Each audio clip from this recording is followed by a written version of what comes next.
as company. We roam through the night, adventurers of antiquity, chasing the light. Against the odds and against the tide, no gold, no treasure can define. Oh. Alright, experimental dice roll. Let's see what dice I'm keeping and what I'm getting rid of. Alright. Fuck you, Blueberry. Everything else was a 17. Cool.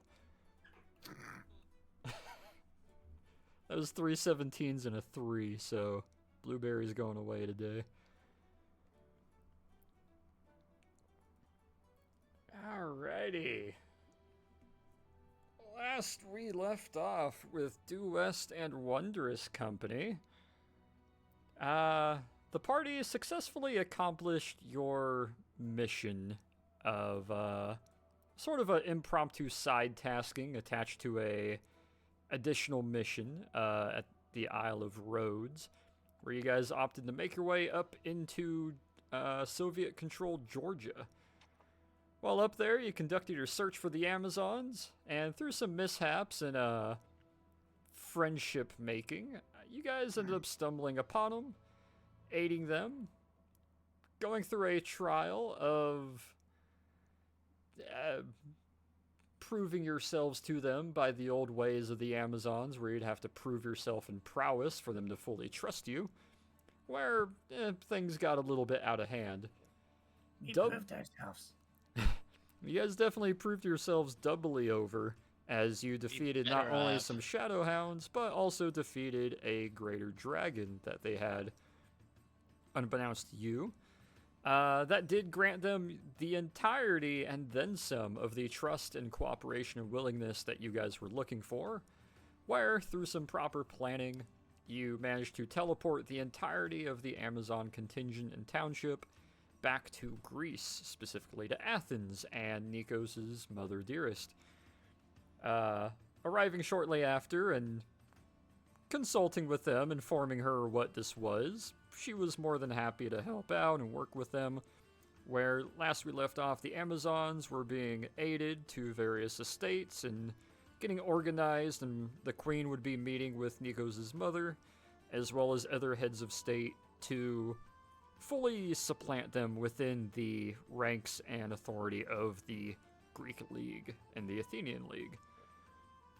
With that job successfully done, as well as having helped what seems to be the last, or one of the last contingents, villages rather, of the Georgian mountain race of Dragonkin, who are currently seeking refuge as well at the Zagros estate, you guys are getting double kudos. Nikos was, because of this, promoted, and the entirety of the Greek League's leadership brought him forth to promote him to the rank of Strategos, or commander of the Greek League's army. You guys then were able to disperse, go on your way to your various corners, whether sleeping, eating, relaxing, going to the bathhouse to let off some steam and let some wine flow, which led to some rather heartfelt moments and confirmations before some went to bed, others went about their own way, and we last left off with 3 members of the party, Nikos, Peter, and Hachu, finishing up dinner and resting, where a surprise visit from a certain deal-making devil gave a nice, quick reminder to Hachu just what his deal was before bidding you all adieu and leaving you where you currently were. We'll pick up from that, fast-forwarding just a little bit. You guys will have gone about your evening, having each taken the time to get at least a full rest, fully replenishing everything that you need. And we will pick up with everybody waking up the next morning, nice and bright and early. However, as you guys all assemble around the table, you will find that you are short one person, specifically Wilhelm. One of the aides will be standing there with a letter. as all of you find yourselves kind of groggily getting dressed, fully attired again, and making your way around the table, all sitting down. Assumably with some various things to discuss with each other, as well as the aide waiting to present the letter to whichever of you are willing to take it. And we will pick up there with everybody sitting down, getting nice and cozy. How's the hangover, Torin? Hangover. I'm pretty clear. I don't have one. Well, that's good. Though I don't remember going to sleep either.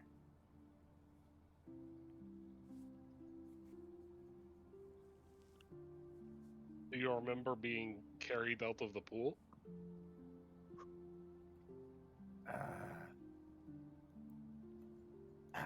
No, I don't.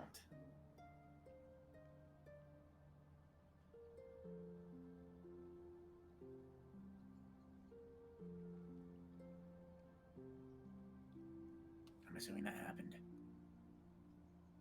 Yeah, you couldn't really walk straight. Give you a little bit Or of a probably smirk at and all. say, I'm glad to know that you are still young. Yeah. I suppose I am. Yeah.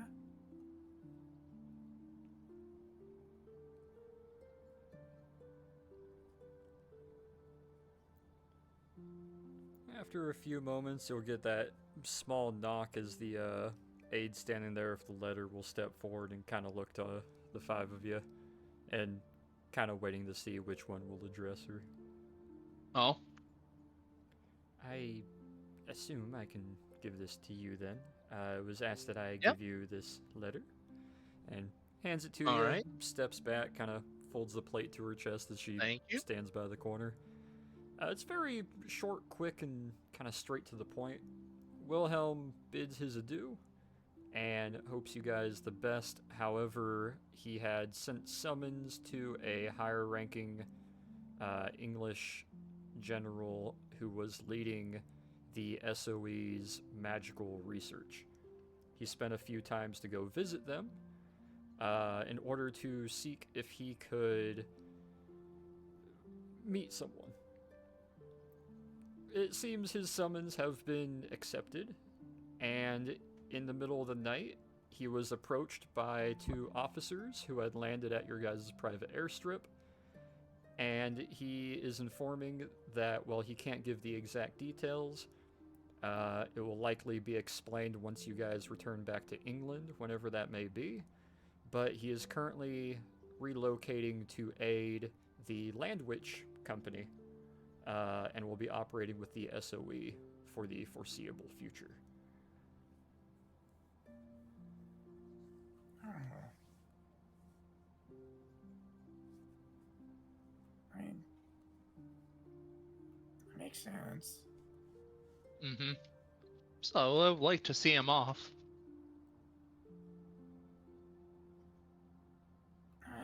This is better.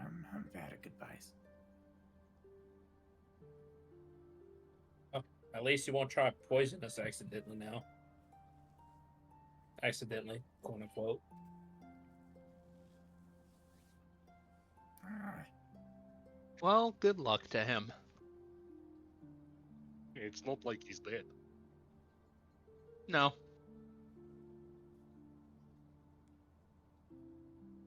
I'm sure we'll meet again sometime.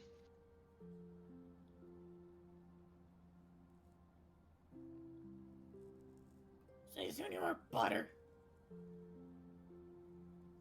The assistant will walk by and, can you put the fucking cards away?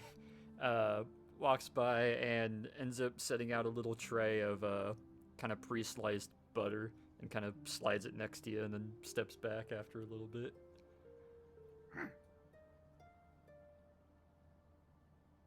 Very distracted, toast / bread / whatever buttering. Exceptionally loud, crunchy toast buttering.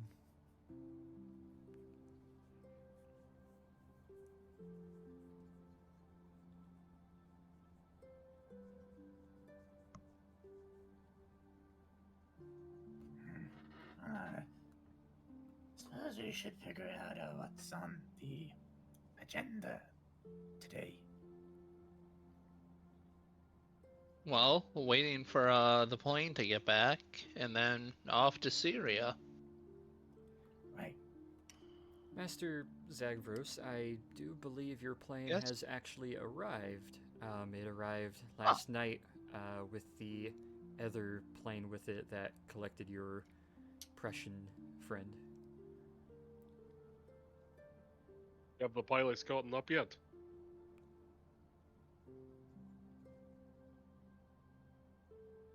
What do you mean? They're still here. No, I mean, are But they are awake? they? Yeah. Oh, are they awake? I'm not sure. We put them in the guest house. If they are not, let them sleep. They have had a rough few days. They deserve it. I mean, they can sleep on the plane. I can take over.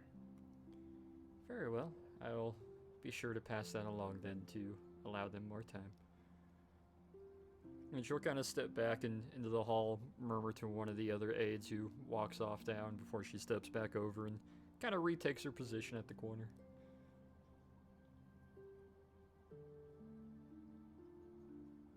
So, what do we know about the Colossus in Syria? I mean, not a lot. Nikos's mother gave us a name to go off of, at least to start.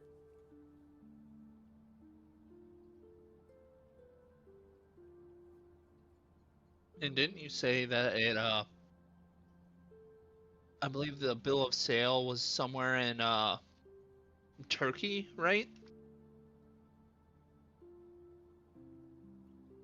Torin knows this. I thought I wrote this down somewhere, and now I'm having trouble finding it. The specific place where the sale seems to have taken place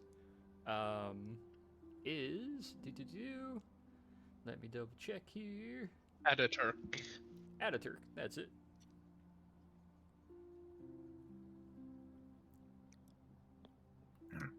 Ataturk was where it was sold. I must admit it's going to be difficult to go that far back.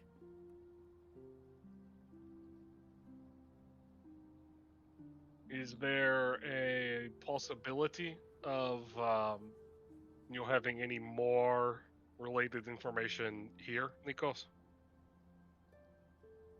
Not sure. I've never looked for it. Suppose we can now. We have some time to kill. Let me finish breakfast first.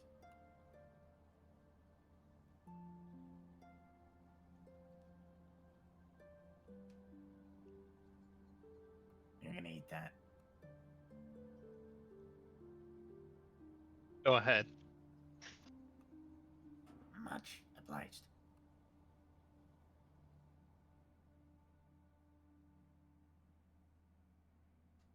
After you guys get some food in you and kind of get yourselves fully pepped up, the assistants will come by and some of the maids will start collecting the plates as you guys will be able to kind of get to your feet, get together, and yeah, where are you wanting to start, Nikos?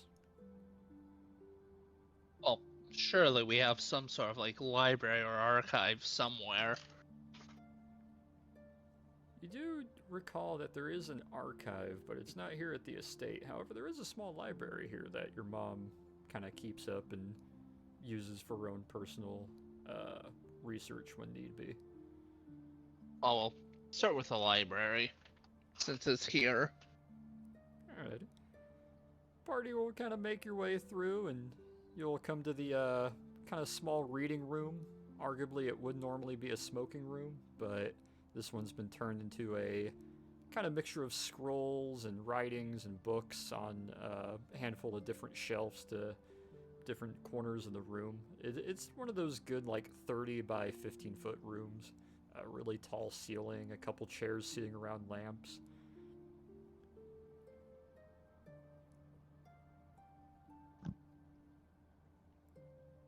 Well, let's get looking. Your mother wouldn't happen to have a specific way of organizing, would she? Definitely not palm trees. We don't speak of that. That poor bastard. To those of you who want to start looking over the shelves and the scrolls, give me investigation. Oh, why not? Nice. Ooh, What am I rolling? investigation. Investigazione. Acrobatics, got it. Are you not rolling too, Nikos? Oh, look. Are you not Another looking 8. too? I did roll. He did. I didn't see. Oh no, it was Achu that didn't roll. There he is. There we go. Might as well just Nice not look. rolls. The combination Garbage. of the 5 of you entering this room and starting to look at different shelves and kind of pass over each other, you realize it seems to have been organized by when last she was reading or needed it. The shelves on the left seem to be ones that she likely hasn't touched for years and years, maybe even decades, and the ones on the right seem to be the more recently used ones. Whenever something comes to mind, it seems she'll take the book and then just kind of puts it highest and furthest to the right that she can, and it just kind of keeps constantly conveyor belting in that fashion across the shelves. Insight. Preview the oldest shelves. Alright, roll me insight. Why can't I find it? I am in it. There it is. Underneath investigation. There we go. Hey, 12. You try to look at Like that and pointing on ponder that it, and if you want to aid them, you can do insight as well. Oh fuck! Sorry, Torn. You got Nice. no idea. The only thing you're really able to determine, Torn, is it's almost like when you're loading, like supply line loading, where you start in the bottom left and you go to the right till it's full, then you go up one level all the way to the right, up one level all the way right. You would hope it would be like that, but it's not. It's basically each cabinet is separately filled, and it just kind of filled from left to right, and whenever she needed one in one of the middle or left ones, she would take it out, and then once she was done with it, it seems like she just put it furthest to the right, and it just kept scooting and like conveyor belting. This is a crime. However, with Oh, all it's the not that bad. investigations, no one's really able to get anywhere with anything. It's just too mixed up. It's something that only she would likely be able to pick out, and with how she's been doing it, she would be equally having to search with you. Do you not have a family librarian? Not for a few years. Or archivist?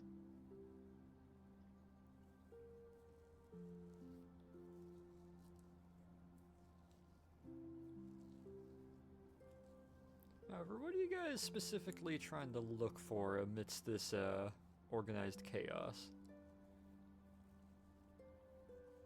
Right? Just anything on the Colossus. And the region. I specifically want to look for maps of the area. Oh, okay. If you want to Modern- specifically modern dig in and there, historical. whether you're looking for maps, or whether you're looking for information pertaining to the Colossus, give me investigation. Looking specifically for information on roads from that time period. Woo! Gotcha. Let's go! Okay. I'm looking for where we're going in Syria, not where we are, or not roads. I'm looking for. Oh, I'm gonna go take a piss. Peter, you try to look for maps, you find a couple, you're scrolling through them, closing it, open another one, close it. The closest thing you find is a map of what used to be the borders of the, dare I say, county or mini empire, the Principality of Acre, dating back quite a ways ago, before it would be of any real use to you. Torn, yeah, you don't find you're completely lost in the sauce. Unfortunately, you're grabbing stuff and you're almost getting distracted by other books. Like, oh, that's a cool book. Nikos, though, yeah, you walk right up there and you know your mom just enough as you go picking through there and you're able to fish 3 specific books off and kind of open them up and flip through them. And it seems to be a general kind of retelling of the old lore and myth around the Colossus, kind of the vague sort of a general description of it, which I do believe I have here that I can copy paste to you. Oh, thank you, sir. Let me dig through here and find it real quick. Where did I put that?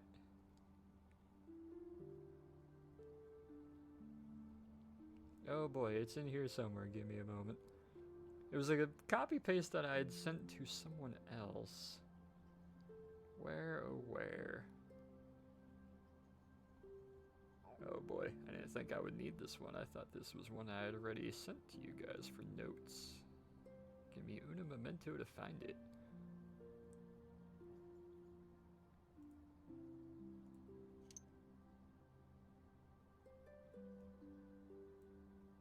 Ah, here it is. Found it. Let me go here. Let me send this to you, Nikos.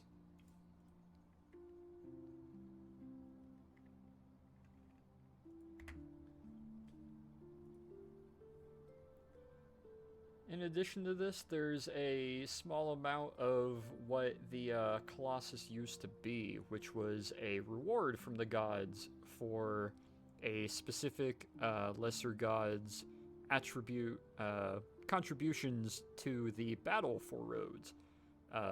Quite specifically, the island was gifted to him.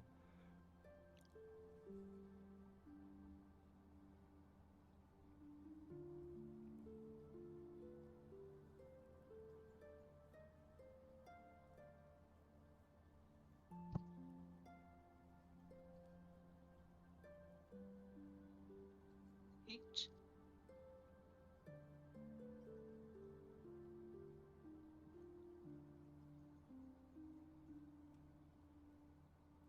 Did I lose connection? Hello? Nope, you're here. Hello. There you are.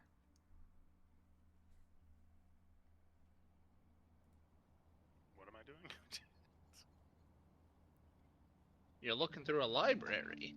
You guys are currently at the little estate library looking through, trying to figure out what the next step is, or if you can find any additional information that from what you guys have looked into before. Yeah, with that first roll, it's like I've received a classical education as an officer in the Confederate Navy, but I don't know what the fuck I can find. I had to roll again.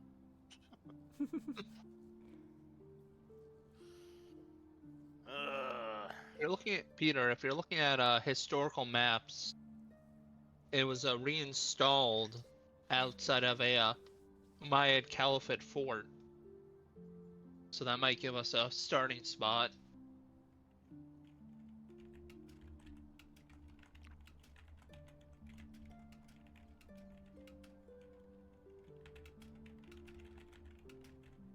I'm certainly not Do seeing you have any anything. idea where this fort was? Aleppo, outside of Aleppo, still a big area, but it's better than absolutely nothing. I mean, how many forts can there be outside of Aleppo? I would like to see if I can find that on a map. So, funnily enough, there are no maps of Syria. The closest thing you find is a map dating back to like 1040, 1050 AD, pertaining to the area around the Principality of Acre and not Alexandria. What is that city in Syria that used to be Seleucid Empire? Lots of them. Antioch. Antioch. Specifically the Principality of Acre and Antioch. However, it doesn't seem to really denote anything specifically outside of just the borderlines of the principality at that time. There's Well, no I believe we need to notation go of into forts. the city and get ourselves a atlas. Sounds good. All right. To Aleppo, I suppose. Well, I think you meant Athens first for an atlas before heading to Aleppo, so we have a slightly better idea of where we need to go. I'm sorry, this is. I would expect any atlases we can get in Aleppo to be in either French or Arabic, and I'm not sure any of us speak those. Very good point. I don't have the time to learn how to do that right now. Hopefully we can find one in English here, but if not, at least two of you speak Greek. Yeah, I can translate.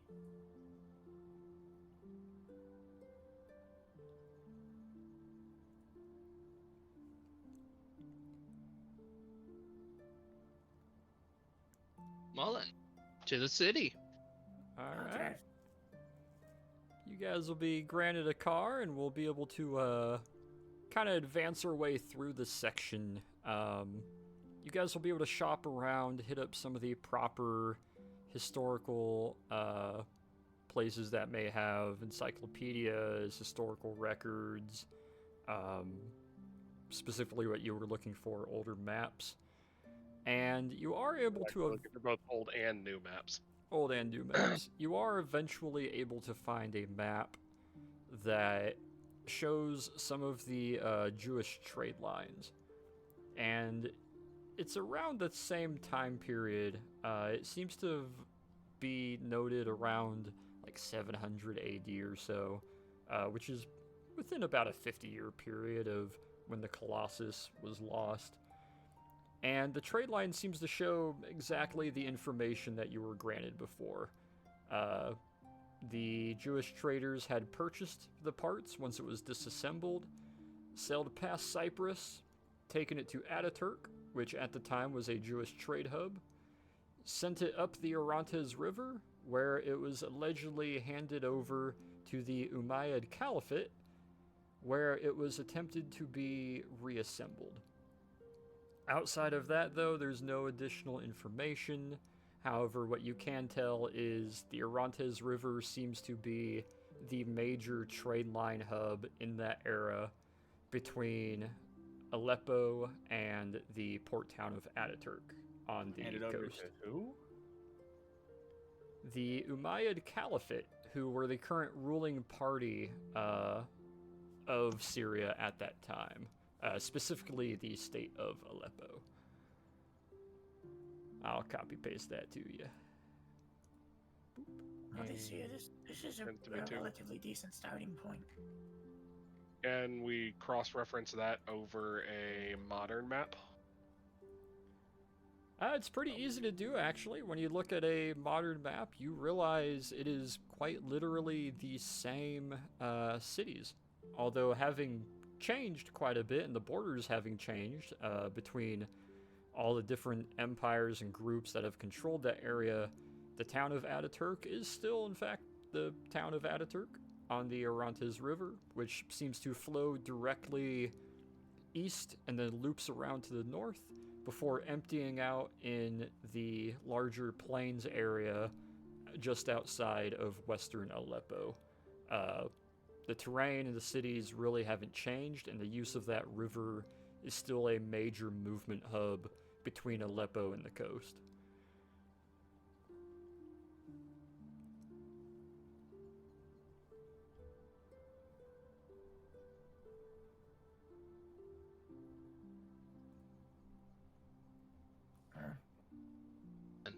It looks like we have our heading. They should have a paper trail there somewhere.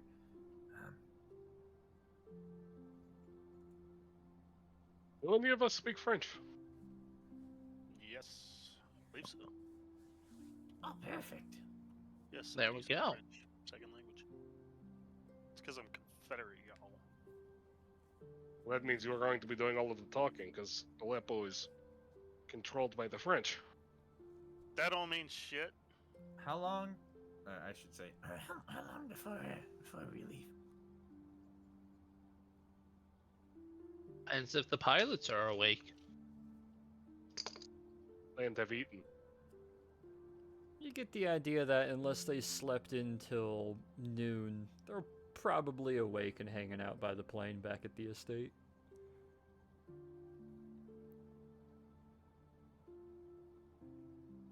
I mean, I won't blame them for sleeping till noon after what we've put them through. I mean, yeah, let's be honest. In that case, do we have anything else we desire to do? Any pieces of equipment we might find useful? What did we need to do? Some level of archaeological digging. I wish I had a full day to study so I could read Arabic. All you need to know is Allahu Akbar. Can we? Athens is a big city. Perhaps we can find you a dictionary, a Greek to Arabic dictionary to read Greek on the to flight. Arabic? That'd be so fucking fucked up. Like learning Greek decently well and then using your Greek knowledge to translate into Arabic, you'd lose. It's like sending something through Google Translate like 3 times. Oh god. That'd be That's a good idea. We should pick one of those up. Or perhaps at the very least we can find one that, hopefully we can find one that is English to Greek. This is a major city in the world after all. Give me a That it is. investigation, Torn. Yeah. And then depending on how you let me roll this, because I do have that skill, but this isn't at a proper library or establishment or place of study. Yeah. I'm not sure how you want to let me do this or You'll not see. do it. But, I got an idea for it. Come on, he can learn on the plane. Plenty of people study on the plane. It's a 15. 15's high enough. Luckily, at one of the same locations where you're able to find some of the maps, you do find a quick reference guide of English, Greek, and French to Arabic. It's kind of one of those quick flip books that you can open up that gives you like 500 need-to-know phrases. It's a phrase book. Oh no. You're able to find one of those, and it will give you the ability to, once you've studied it for a couple hours, kind of talk with them, but you'll have to make a check each time it is anything that you're trying to fully decipher. Gotcha. All right, that works. That's decent. But at least be with advantage. No. Once he's This had is a lot last more year. time with it, then yeah. This is a slight shoehorn of an ability, so it's running at like half potential. Yeah. He's just following them back, fucking fanning over it. Like, They don't even have a Latin-based statistic. I'll work on it. You guys will be able to take a bit of time to head back to the estate, where you'll find on the private runway a little ways towards the back, the plane is doing some controlled spool ups, and the 2 pilots, one's up in the cockpit, the other one's outside, kind of looking to the engine. They're just doing some general check-overs and making sure everything's good to go. Oh, good. They are awake. You guys will be able to pull up, disembark from the car, one of the aides will come by, the butler will hop in, drive the car away. You guys will find yourselves in the front steps of the estate. If there's anything else you'd like to look to or acquire, or if you would like to approach the pilots and discuss with them what the next motion for the party is.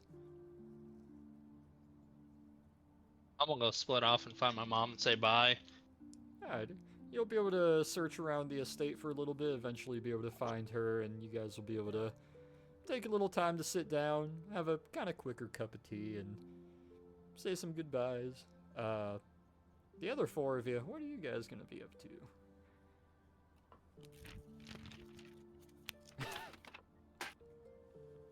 Parlez-vous français?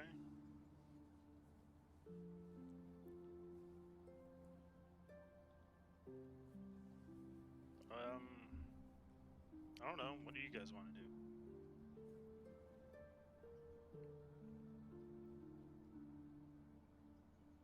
Sorry, I'm reading.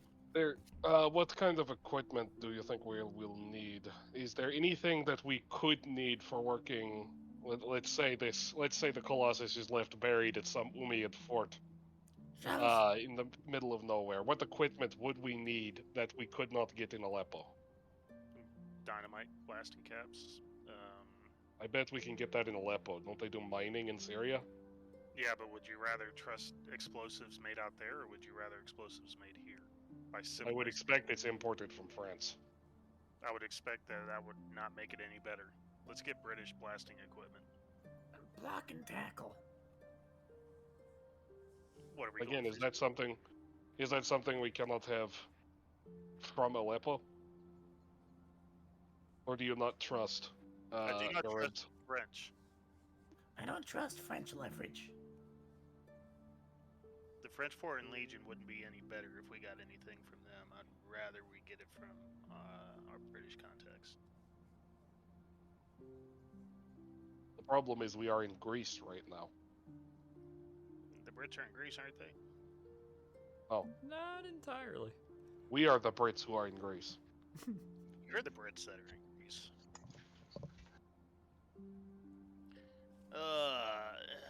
Maybe we can lean on Ghost's family.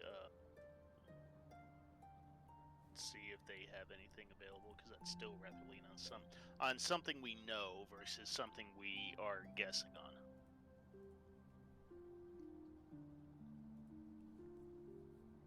Nikos. I'm not He's with you not guys the right real now. mother. Damn it. Somebody go get Nikos. Trying to understand this phrase. It's just. My eye is twitching, and I'm looking like I want to swing a book at Torrent's head because he's checked out of the conversation.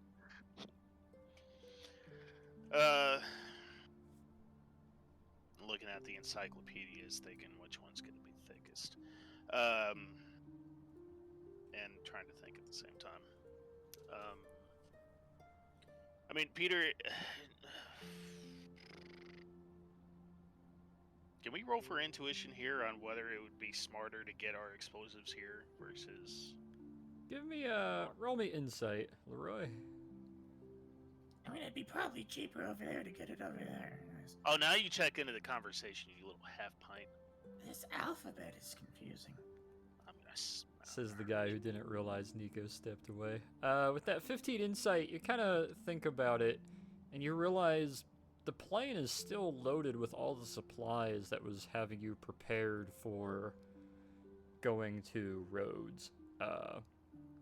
You won't have like mining explosives, however, you guys do have shovels, picks, and a handful of other equipment bundled up nice and tightly there.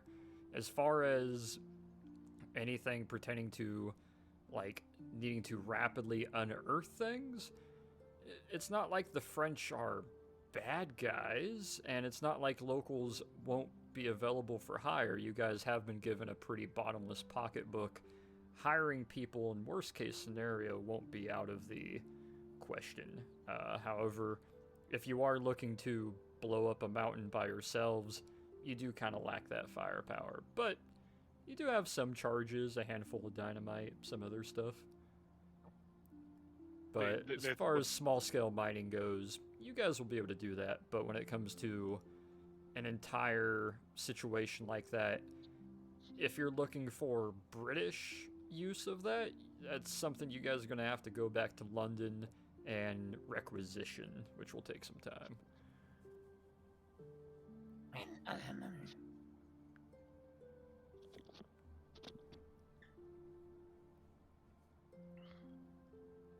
Alright, well, you know what? I'm gonna go to the kitchens and see if there's any spices, goods, provisions that I need to requisition for our trip. And in the meantime, I'm gonna grab my pith helmet because I'm gonna want it where we're going. Alright. You'll be able to don your pith helmet, and it won't take effect right away because it's really nice weather here, so it won't be too much of a worry. However, yeah, you'll be able to pretty easily the couple maids there will be able to help you get a nice little rack of some mixed spices and herbs, a handful of things to sprinkle on, a good sack of potatoes, some cured meats. Pretty standard traveling food for like a chuck wagon. Although only for like 5 people worth for a couple days. But you'll be able to get a pretty good food haul, and they'll be willing to haul it to the plane for you in a little bit. Couple of maids, you say? Oh.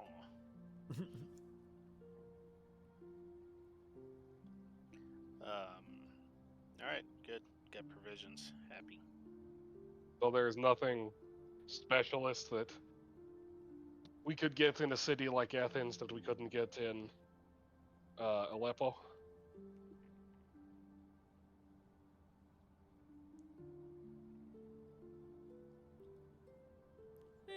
Not really that sticks out or that would be too difficult to find there that you couldn't find here. The main thing to remember is it is under the French mandate. Therefore, it might not be English quality, but it's still French mandate, which means certain military elements there likely will be able to assist you should you go through the proper channels. You can't get Parthenon snow globes in Aleppo, I imagine. Ooh, What are we going to? let's take a box of those with me. We'll use it as bartering material.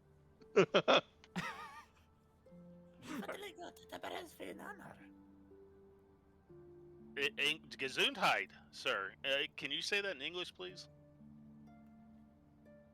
No. No, you are learning these phrases, but you cannot translate them. And that one was weirdly oddly specific. I don't know why it's in this book. I'm quietly pulling a Webster's dictionary from the library shelf and weighing it in my hands and looking at the cover and kind of squinting at Torrin. Just, I'm gonna fill his head with more information than he knows how to handle if he keeps this up. Just kind of muttering this under my breath. And look. He smirks at you.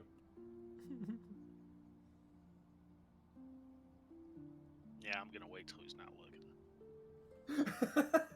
As you guys are standing there and Nikos walks back over to rejoin you, the co-pilot ends up kind of rounding the corner slowly and walking over, rubbing his hands on his chest of the flight suit he's wearing, the kind of full set of coveralls.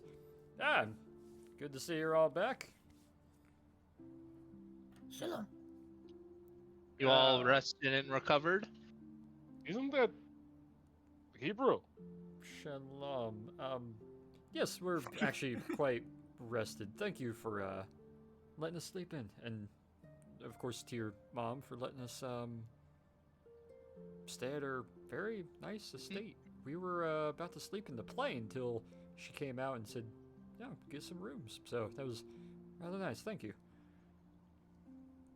You deserve it for all the work you've put in these past few days. Yeah, it was a couple hot laps over the Mediterranean. It was nothing.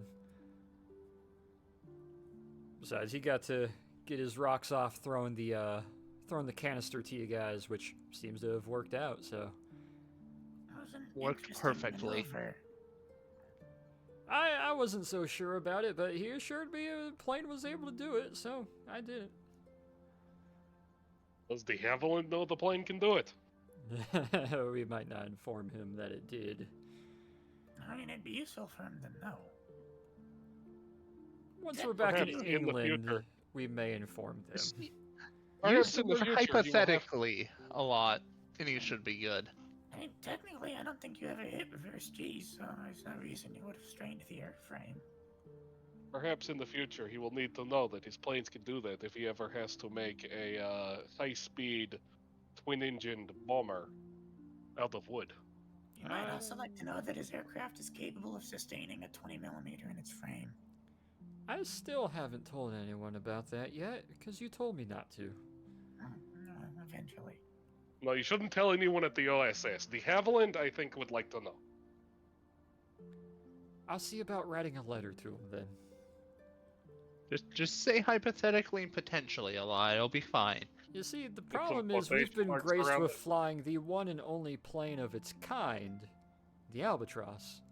So to be vague about what plane it is, they're going to know exactly who the pilots are and who's been using it, which means we can't exactly maintain that hypothetical anonymousness.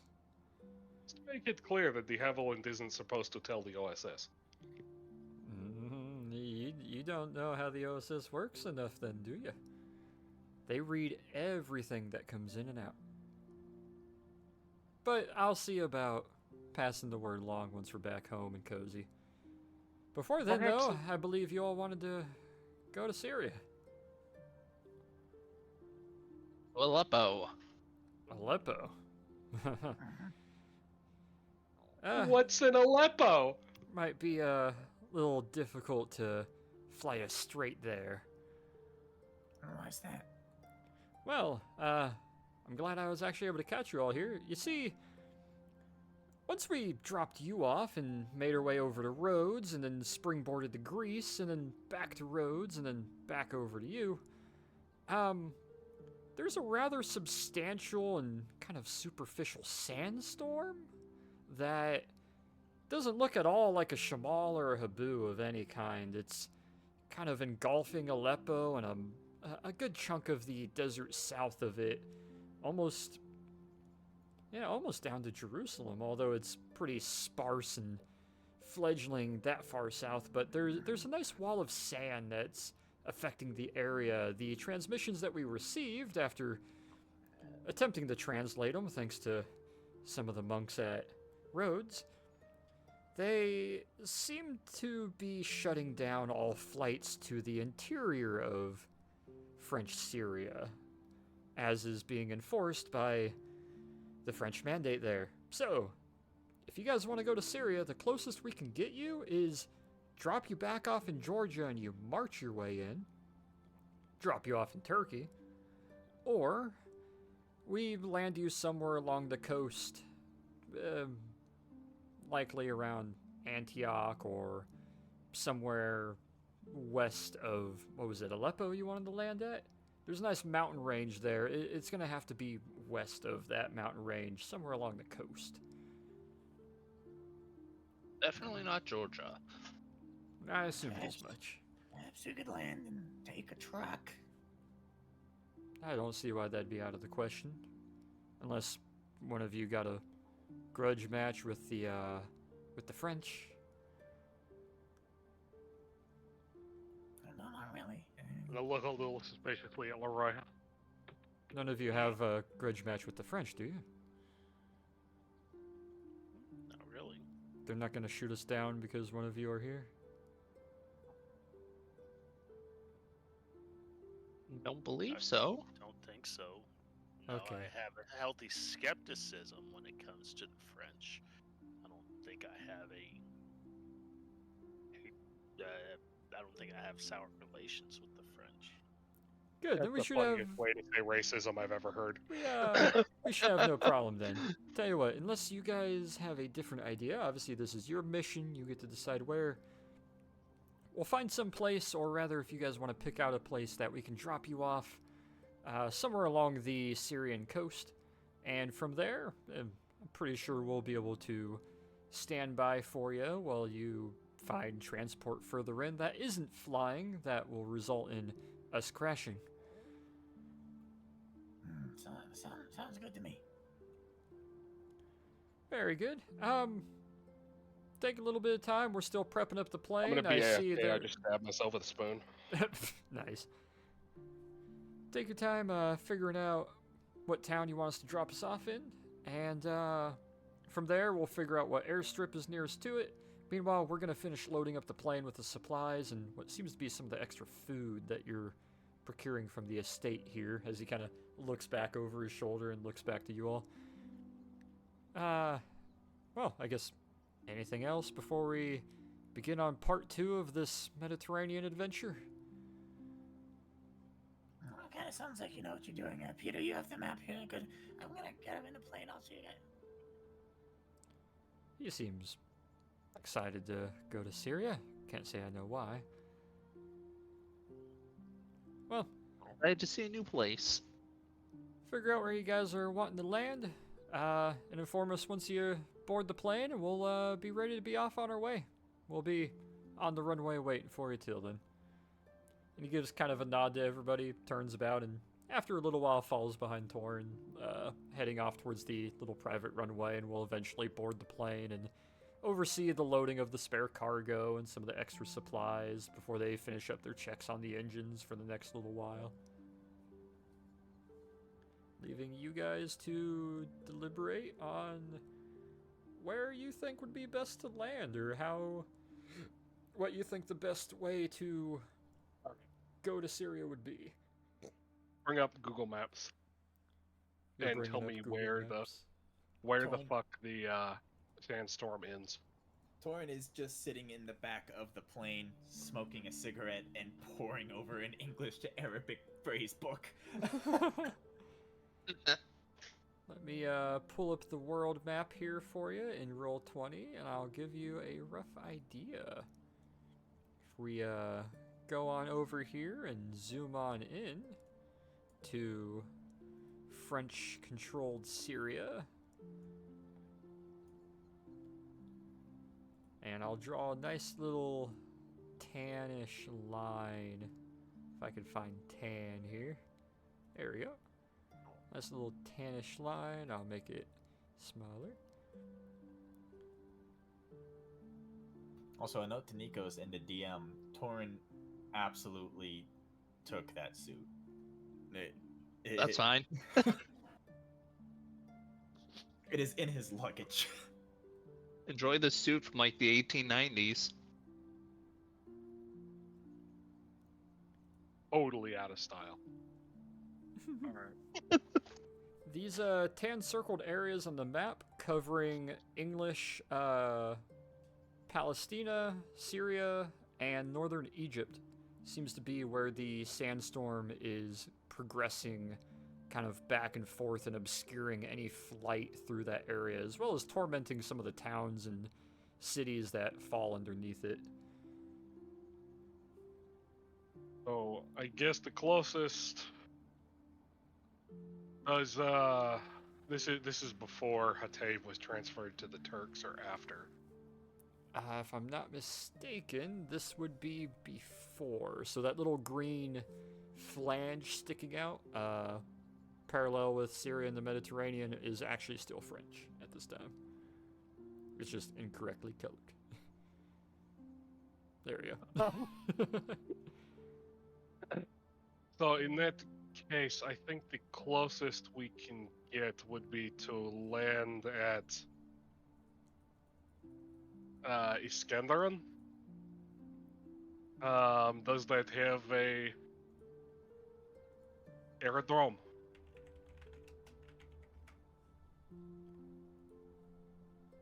Let me take a look-see here.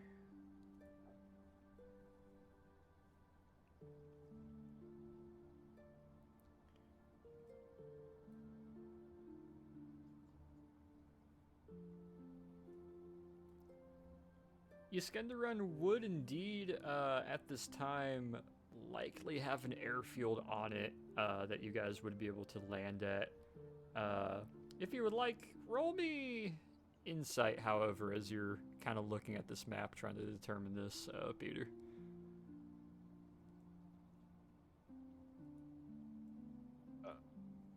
Inside. I have no fucking clue. As you're kind of What do looking the over pilot these, say, Trent?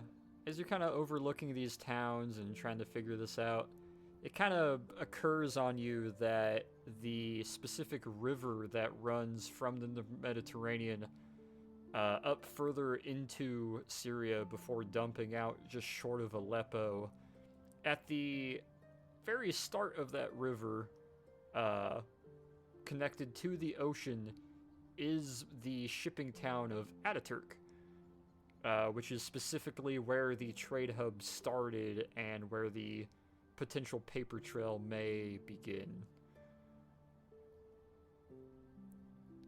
Ah, that's where you have the map.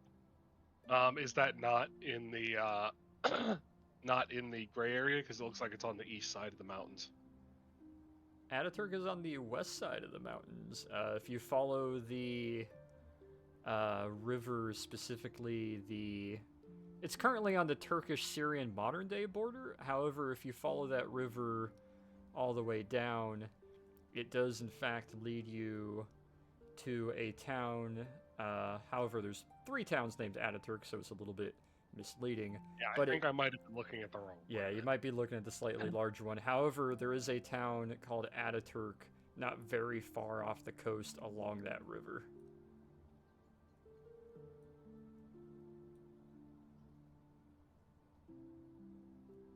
Does that place have an airfield, or do we know? Pilot will give a genuine shrug. You don't know if it will or not.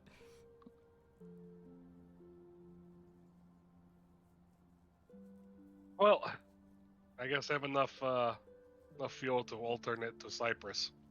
Absolute worst case, we can take a plane or take a boat.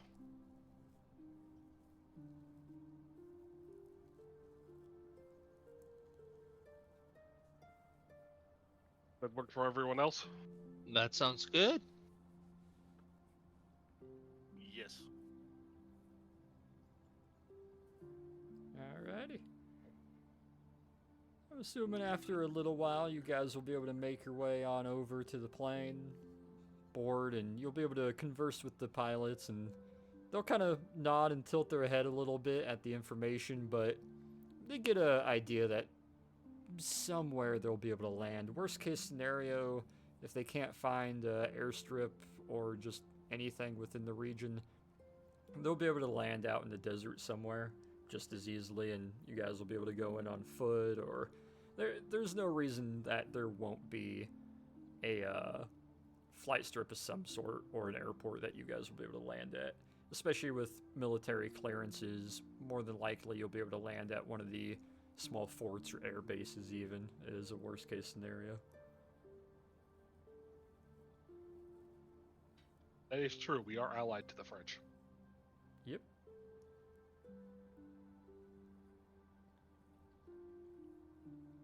On the flight, I'm gonna get some water real quick. So while we're flying over, But unless you guys got anything else to see to in Greece, you'll be able to do a nice little Indiana Jones scene transition as you guys will be able to fly over the Mediterranean, unless there's anything else you would like to look into. Oh, I think we're good. Ba ba ba ba. Ba ba ba. It'll be a nice, pretty quick flight. You'll pass over the southern isles of Greece, loop your way on around, pass over Cyprus as you approach nice Just be quiet. French the Hogan's Syria. Heroes theme is in the background. That's the theme I want to hear on this flight. Hogan's Heroes. Who drew a red line? No. I was doing the Indiana Jones line thing. I was like, oh no. And this language is starting to make a little bit more sense the third time through. So this sandstorm, This do you think sandstorm, this bro. might be caused by or Horus, whatever his name is? I don't know, it's the Middle East. There's sandstorms all the time. Remember his tomb that was happening above it, right? I mean, yeah, but he It's left. not sandstorms that travel all the way from the Levant to Egypt all the time. Yeah, this seems a bit odd. Maybe it's just a bad year.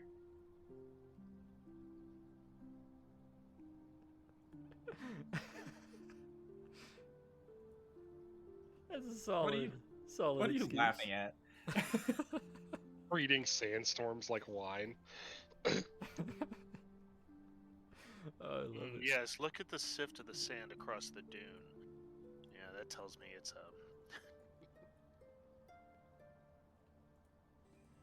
As we is a switch nice- on.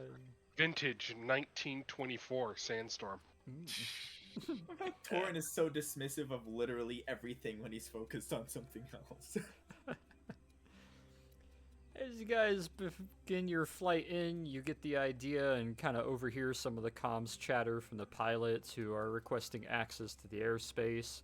After a little bit of deliberation, they seem to get approval, banking a little bit to the side and making their way north.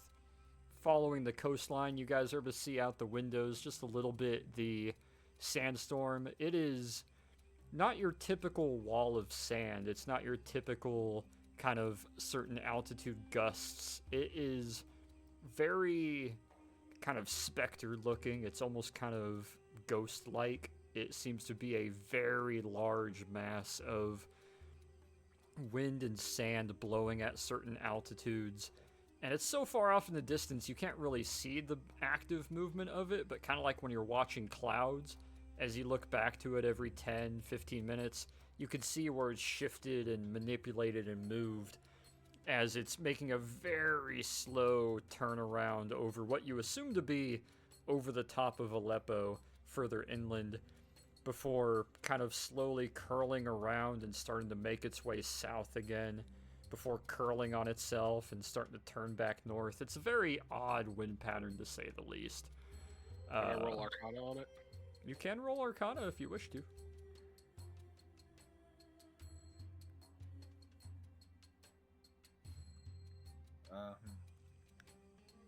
19. That's some weird sand, Nikos. Peter, you look at it though, it's almost kind of mirroring when you might try to use mist or clouds to obscure an area or hide a certain something. If you didn't know better, it's almost like it was being guided.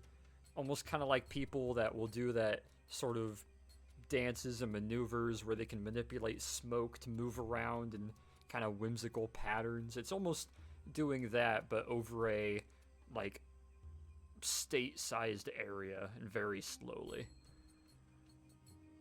Torin looks up briefly out the window, then looks back down. Yep, big sandstorm.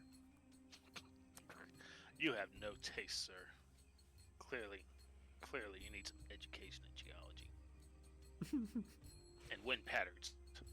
After a nice bank to the right and sort of a turnaround, you guys find yourselves starting to descend down slowly but surely as you realize, hey, you got another 10-15 minutes before they'll be touching down at whatever airstrip or airbase they've arranged for.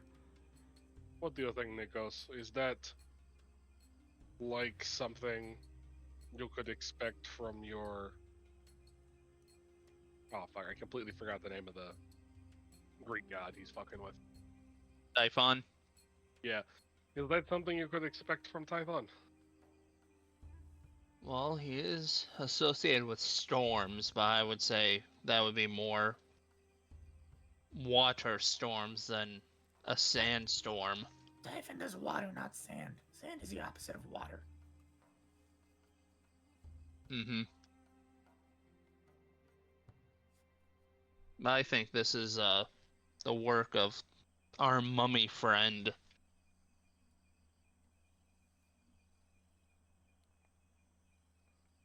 Hey, Thorin, do you know what the greatest extent that ancient Egypt controlled was? DM, do I know? Roll history for me. 19. Yeah, I think he would know. I personally don't know off the top of my head, though. I have a general idea, actually. If I'm not mistaken, wasn't it to southern Syria? It was.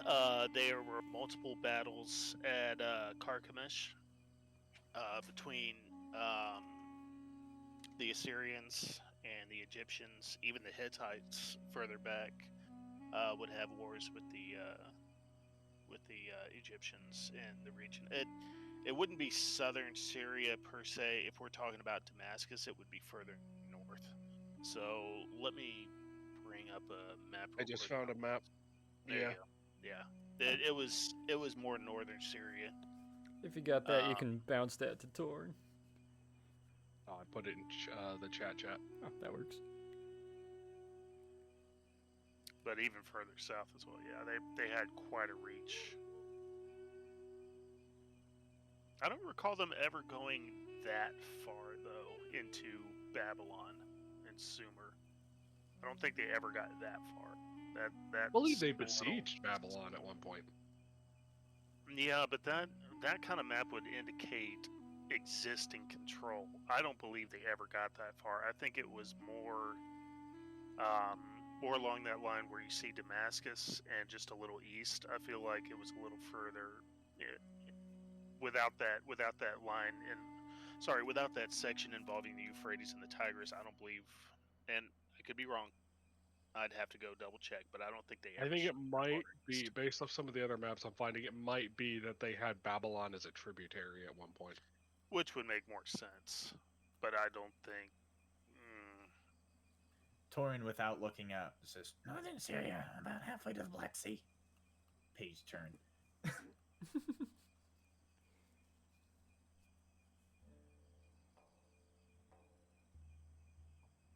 Yeah, here's another map.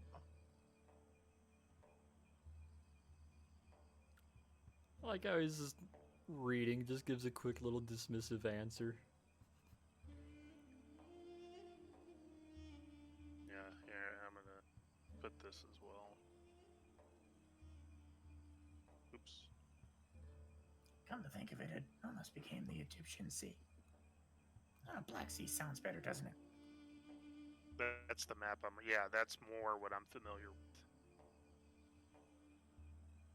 Peter? Yeah, that works for me. Well, maybe.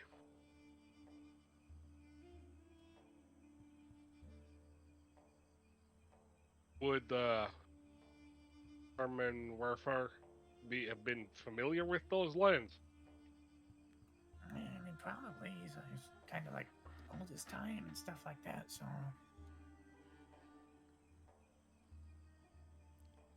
Give me a quick memory check with history, Peter.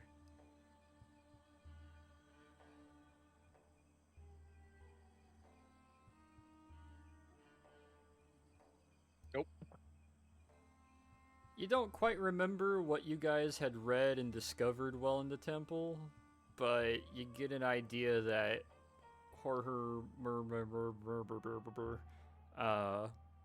may have been directly involved with the very question that you're asking. Something about him being really efficient in that. Perhaps directly involved with the furthest northern extent, but you don't remember exactly how. Darn, you remember because you were the one reading it off the wall. He was the guy that pushed the furthest northern extent of Egyptian control and fought many battles. Yeah, he was the guy who pushed it. He was the one who almost made it to the Black Sea. Almost became the Herman Sea. I think that cinches it as to what this is all in relation to. Just a sandstorm. I do don't not think think it it is.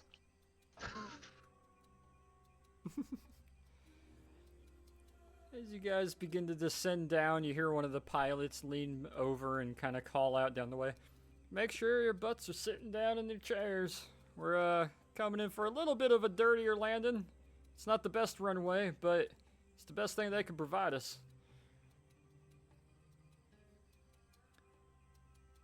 And after a little bit, you get that nice kind of drop in pressure and that little bit of a bounce as the plane touches down. It's bouncing a bit. It's kind of a little bit jarring as you realize you guys are landing on a hard-packed dirt runway. Not really many buildings around until you realize there's 2 Quonset huts and a small hangar building that you pass by as it comes to a full stop and starts to taxi around and does that nice little 180 turn and comes to a full stop. You hear the brakes kick in and the pilots kind of start taking off their headsets, disconnecting their stuff, and start walking and lean just a little way out of the cockpit to look to all of you. Well, welcome to French Syria. If you're okay with this, we're gonna stay right here and watch the plane because, well, we weren't allowed access on a actual French Air Force landing strip. This is their auxiliary landing strip, so not exactly any security here to watch for thieves. So we're gonna be doing that, if that's okay with you. And done. Where are we? Understandable. Ah, we're in We're in Syria. We're in Ataturk. We're in Ataturk, a little bitty town with a little French garrison here. Oh, that was fast. We've been told that if you guys want to get further inland, specifically to Aleppo, the best way is to follow the river trade routes. At least that's what the French informed us. So, landed you here in Aleppo since you had mentioned something about tracking something down. We'll have you guys make your way on in, and supposedly one of the local dignitaries of some sort will be helping you all out to escort you on your endeavors. They're gonna take you along the way. Supposedly they got contacts with some of the river shipping, and they'll float you guys on up the river and get you to Aleppo in nearly no time. Alright. Or at least that's what we think they were alluding to. I only understood half of what he said. Yeah, you should be fine. Well, you'll have the lead, Mr. French speaker. I'm going to gesture to Leroy to get off the plane first. I'm a back of the party guy. I really don't need to be in the front, do I? Well, you should. I know how to speak French too. Oh, do you? He's from Louisiana. He speaks Cajun real fluent. Louisiana French. It's not the same. Not gonna be the same. It's more of a Creole, but it's close. Yeah, I can fill in the blanks, so I'll walk with Hot Shoe. Either way, after the two of you. You're the Bonjour. one who can talk to them. As you guys disembark the plane, you find yourselves getting hit by wind and a nice sand sweep. It's a very nice kind of mixed reception. It's hot, it's dry, it's windy. There's tiny grains of sand in every small gust that kind of impacts against you. And yeah, you find your way over towards what seems to be a handful of kind of runway attendants. Looks like 3 guys kind of sitting underneath a large umbrella. One of them is partially uniformed in a kind of lighter bluish gray uniform, the other 2 in a flat khaki tan. As they look over towards you, the blue uniform one stands up, puts a very crushed up, dirtied, what seems like military officer's cover on, and walks his way over towards you, putting his hands on his hips. Hello, how can we assist you, Mr. British and Company? Damn, Hot Shoe, he called you British. Yeah, we need to get to Aleppo. Ah, you're the ones making your way to Aleppo. Very well, very well. We have some river transport and some abilities. We've been informed that you're of a higher status and to not ask where you are from, but if you're willing to pay, then as we've been informed, we'll aid you how we can. I suppose the next thing is to get you to the docks and find selves a boat. Excuse me, did you say pay? Yes. Are you not paying for transport? I just find that interesting. Your pilot informed us that you would be paying for transport. After all, the provincial army here isn't a taxi service for foreign militaries. Oh, I'm not with the military, sir. You're not a military charter, then what are you? We're adventurers. Specialists. Right. Explorers. I Really, believe if we the can just American write word them- would be contractors. Ah. A little before our time. Very well. You have a duty that you must see to, and you're not allowed to tell me. All you had to do was say, I don't know, I can't tell you, and I would have accepted that. Very well. Come on, come. He turns, kind of waves a hand, and starts walking over. Gives kind of a quick little gesture to the other two that kind of nod and understand that he'll be back a little bit later. As he guides the five of you over to a nice rinky-dink little Renault truck. It's one of those nice little box trucks with the wooden slats going along the sides of the bed. He climbs up into the driver's seat and kind of waves for all of you to hop in the back. As we're walking over, I'm gonna kind of turn to Torin and Nikos, since they're the two really history-minded ones. Before we leave town, we should see if we can find any records in here. It's a long shot, given how hard it is to find any records at all, but it will be worth the time if we do find something. It is worth a look, yes. Yeah, I agree. See anything more than a couple of shacks? I believe... Hang on.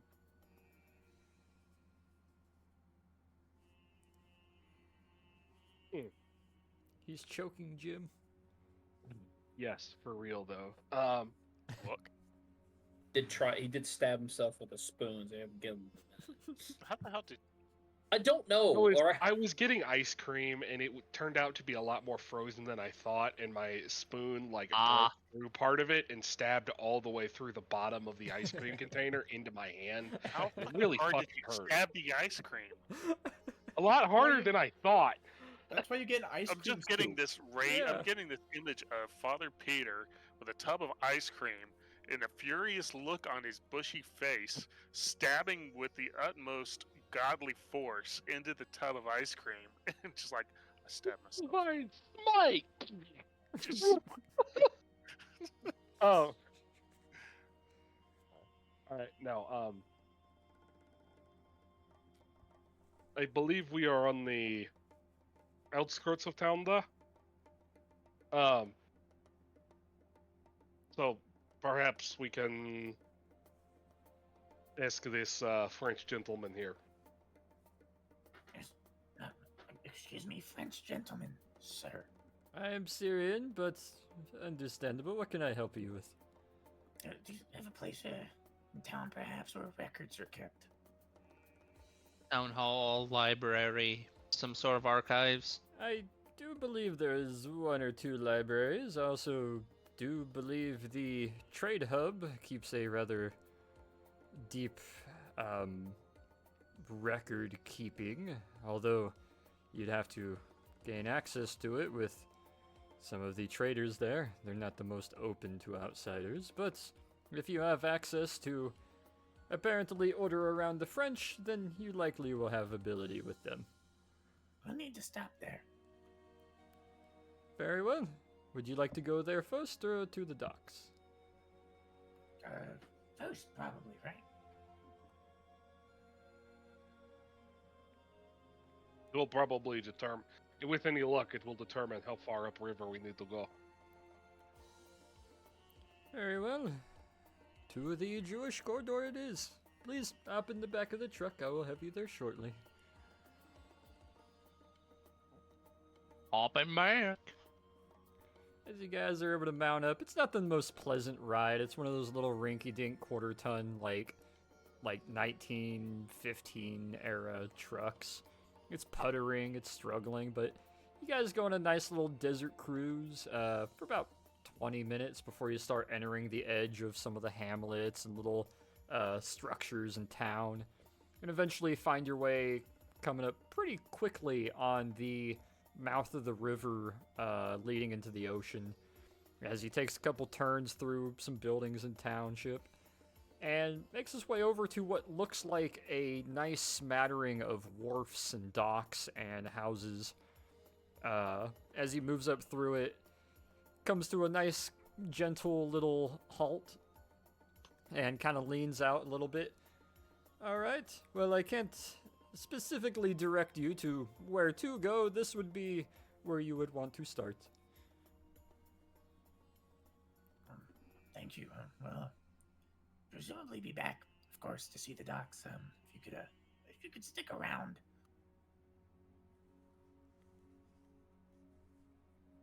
I can't necessarily stay here, but if you would like me to, I suppose it could be worthwhile to do so. And he gives a little bit of a raised brow. What time of day is it? Yeah, about 4 in the afternoon.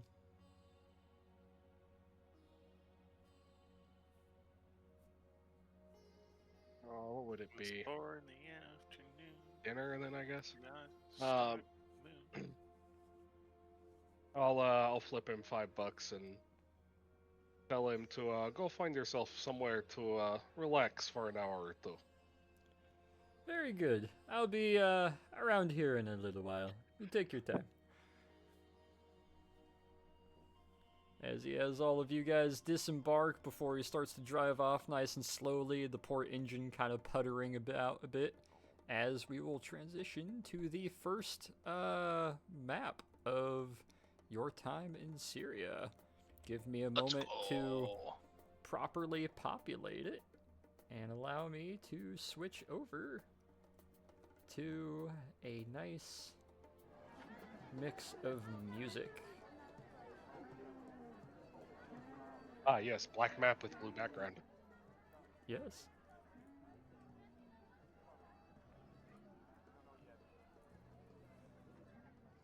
Why is that not coming through like it should be? There we go. And let me scroll up over here. Go to reveal areas.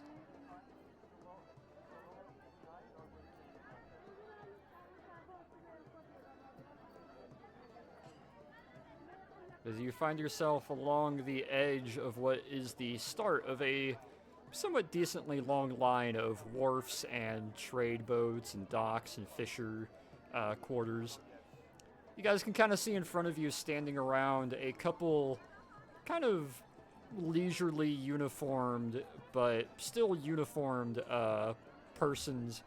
I would like everybody to give me a perception roll.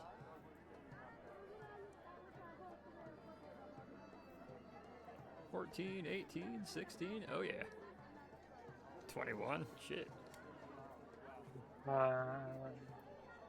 guys come to the realization that, and a 12, nice. You guys come to the realization that a lot of the French foreign garrison troops here aren't exactly French citizens. Yeah, it's close enough. Persuasion, perception, starts with a P. Is the only thing that saved you is that +9. You guys are able to notice they're wearing kind of a desert fatigue top, kind of French blue uniform pants with a red stripe going down the leg, somewhat higher military issue boots, basic leather load-bearing gear, holding a few rounds of ammo, rifles slung over their shoulders. But the biggest thing you notice is one of them seems to be a orc, although not the tallest of orcs. And standing off to the other side seems to be two mustached, somewhat thinner, possibly elves of a kind of grayer complexion. And standing in the middle looking at a little notebook is a halfling that is wearing a kind of French-style pith helmet that seems to be reading over something, as the other three going about their business, talking, chattering, just kind of fucking around with a shovel in front of themselves. The halfling looks up and kind of starts making their way up over to your lot and kind of stops just short of you, Peter, at the center and looks to you. And, who exactly are you? I'm gonna step back and gesture to Leroy. I'm gonna step back and gesture to Torin. And then, bonjour. Yep. Je parle français.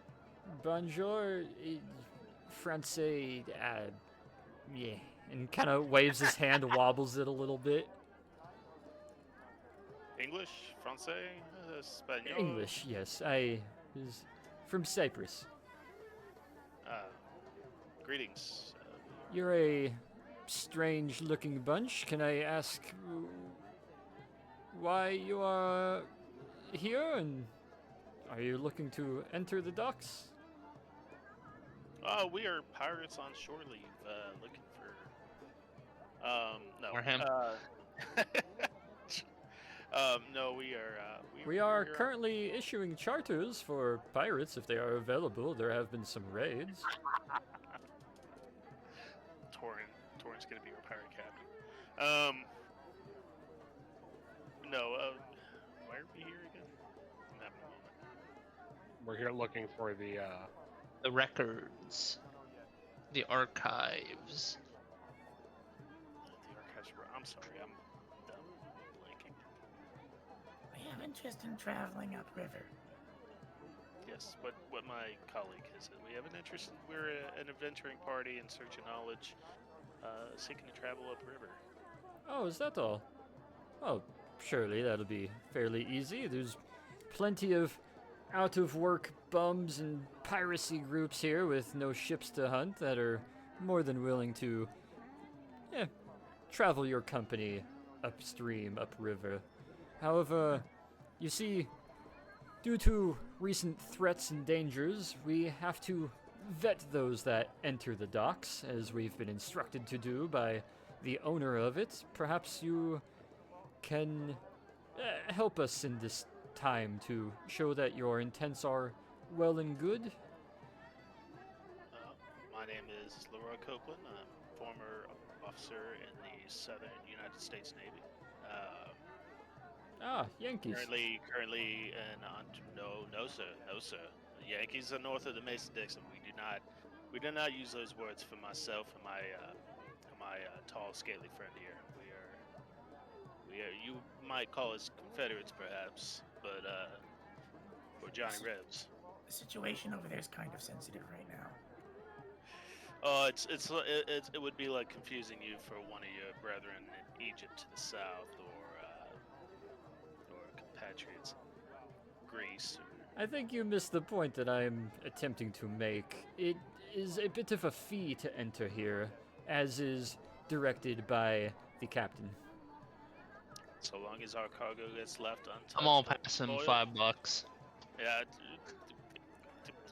So long as our possessions are left untouched, unspoiled, I don't see a problem with us paying a fee. Looks at the $5, looks back up. It goes. Well, to ensure that you're not going to be hampered with, and for us to justify ensuring that those that would normally do well know to avoid you because of our presence, it takes a little bit more of a fee. Excuse me, sir. You shouldn't be concerned about our well-being. We're quite capable. Oh, it's not me that's concerned about your well-being. It is the higher-ups. Well, be that as it may, sir, what were you thinking? Yeah, what do you feel access to here is worth for your mission? Well, we're getting in no matter what. Soren? Can it? I'm saying we got something to do. Oh, no matter what, if it sounds important, it must be worth a lot. How much, sir? Well, that's for you to decide.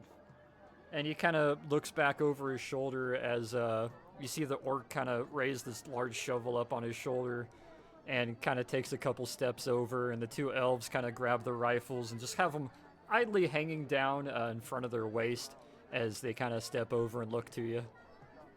You are potentially our host, sir. You might be the border guard, but I am hosting the security of this dock. You are foreigners. You are going to be hosting security over a watery grave if you do not work with me. You are threatening those of the French No, mandate. no. There's no need to get violent here. Sir, you have you have indicated aggression from the very get-go. Well, that's just what we're hoping to dissuade from, is aggression, pending this mission being so worthwhile, is guaranteed with financial backing. I have the backing. I need a price, and then we can haggle. State to me what this price is, then. this Gentlemen, guy. gentlemen, perhaps we need to find another dock. You will be lucky to find a dock that is not owned by Captain. And it is not manned by those of our quality and stature. On a side note, I'm really debating putting my pistol to the man's head and telling him to choose. And choose wisely, because I am not about to fuck around. This halfling's looking at you with the kind of vibe and energy that seems to beckon that he's done this many times. Alright, DM, I'm pulling my pistol and I'm putting it to his forehead. And I'm Perhaps. going to ask very nicely. Leroy. I'm going to ask very nicely to name a price. Perhaps, Leroy, we should find the library first. The two kind of raise their rifles to Yes. half ready. The orc kind of lets the shovel go down into his other hand and is like gripping it really tightly. He kind of looks up from I his would pith like, helmet at the gun. I would like to note, one hand is staying Leroy, the other hand is loosening my saber in its scabbard. Let me make this very clear to you, sir. I have no problem paying a price, but as you are the host, you must name the price. As you have already received the initial price from us, this is how haggling works. If you are not going to haggle with me, this is not going to end well. I thought it only have respectful to started. let you start the bid, and we haggle The from bid there. was offered. Yeah, you quite okay, DM. You quite literally looked at the $5. The bid was started. It was It might have deemed been an insult. inadequate of a bid. Oh, The offer's about to leave the table. Their ears kind of fold down just a little bit as their face kind of loses a little bit of the smile and they sigh. Put your wheeled gun away. $250 will allow you access. 150 because you just wasted our time. Well, obviously, if your time is so valuable, wasting more time bickering on the price will get you nowhere. this is not how things are done, sir. I have started wars in the New World for less. Listen, I have been through enough, and I'm not about to be started by some half-pint standing here pretending he's important.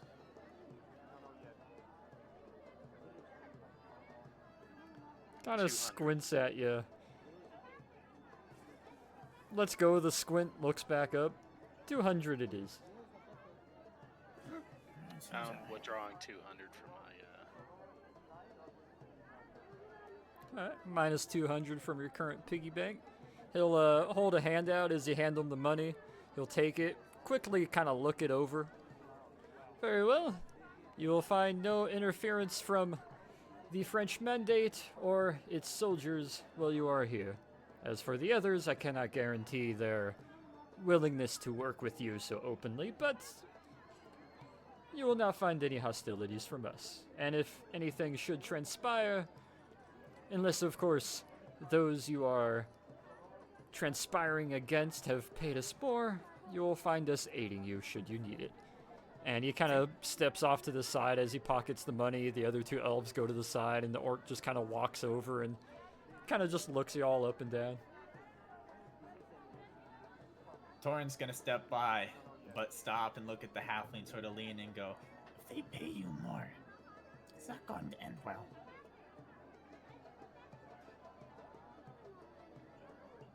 Gives a small, genuine shrug.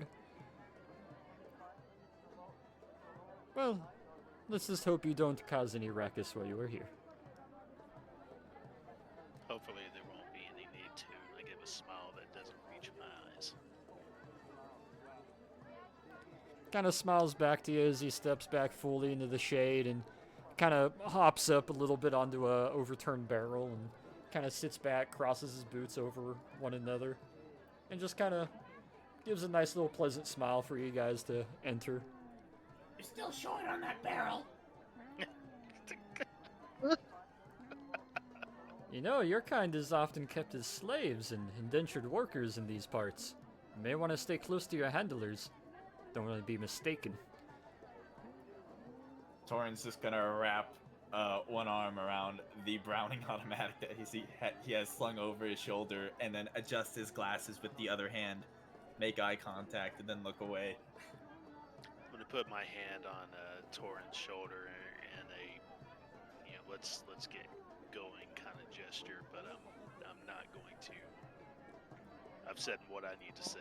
I'm just trying to get Torin along. Let's go. Alright. Let's go before we start a We're- bloodbath, because I'm already feeling it. Worry not, of necessity, we keep him on a short leash. This is off the record. This is a situation where Leroy would gladly go balls deep with Torin, and it would be a bloodbath. Oh God, they're working together. Yes. No one Rather disrespects Leroy but me. Yeah. No one disrespects Torin but me. Oh my god. Yeah, Fucking bromance. I'd rather not commit unspeakable horrors just on a dock somewhere. Yeah. Torin's ready to put down the rifle and just beat the shit out of this halfling. Halfling would kind of be- sits there back, would be- comfy like. There would be enough of a halfling left. He would just have a hole. It'll just be the ling part. And I would be taking the pith helmet that's sitting on said halfling's head and handing it to Torin. Like, here's your trophy. Oh my god. Beat him with it. Yeah, you guys find yourself with access as you're able to walk your way on in. This place sucks.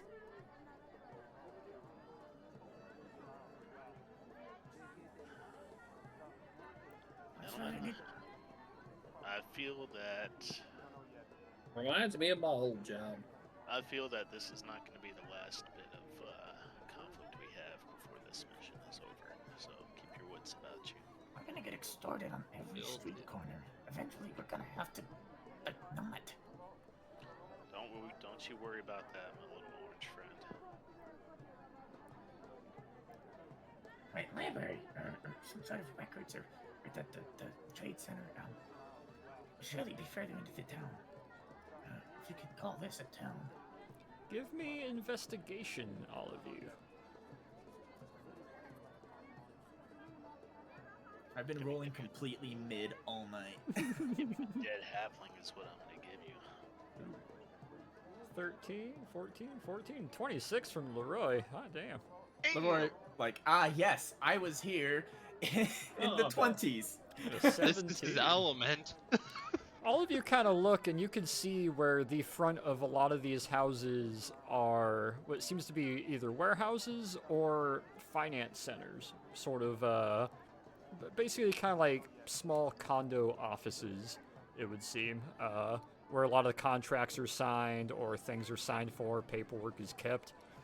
But it's kind of a smattering of both mixed in together as you go further down the dock. Leroy, though, you're able to pick it out almost immediately. With all the context clues and everything you guys have been looking for, you see what looks like a sign hanging over the front of one of the houses a little ways down, about here. Actually, oh yeah, the steps are actually shown. This building down a little ways in front of the double dock and the loading crane is a sign hanging over the door that is a mixture of what looks like the backdrop is a engraved in Star of David, but inside the middle of it is a downward facing Islamic crescent, and then a small little kind of like sailing ship inside the middle of that. Gentlemen, I think this is what we were looking for. Okay, then. Righty. What do you think they're gonna charge us to enter? Great question. 2 cobalt toes and a snake tail tidbit and thing. And half of Father Peter's beard. You try and take him, see what happens. Come and take it, man. You really are a Yankee, aren't you? Do any of you have a passive perception above 18? No. Passive perception. It'll be a Probably little not. number on the bottom left of your character sheet. Oh, we are might. all No. getting pickpocketed. Wait. Yeah. Oh, above 18? Yep. No. Me? Hachi, what's your passive perception? I know you have the highest.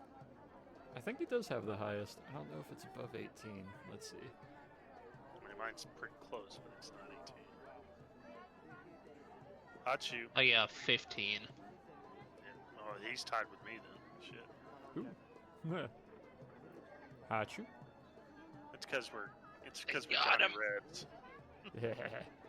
Let me take a peek at his character sheet and we'll see. Oh no, he got distracted by a pocket watch salesman in a trench coat. I know, his passive perception's only a 17. That's still high, but not high enough. None of you guys really notice some of the particular ambiance going on as you guys walk your way along. You can see a couple people walking back and forth carrying little lock boxes.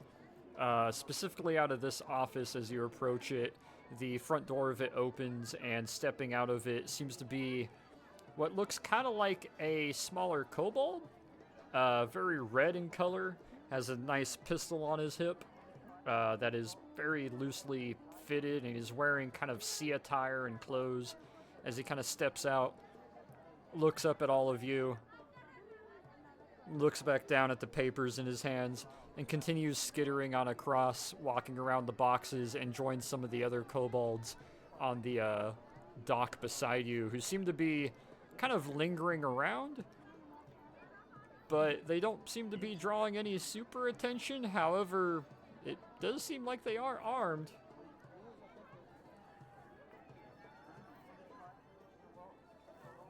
Great kobolds. Yeah. I don't want to talk to him right now. Can we just go in?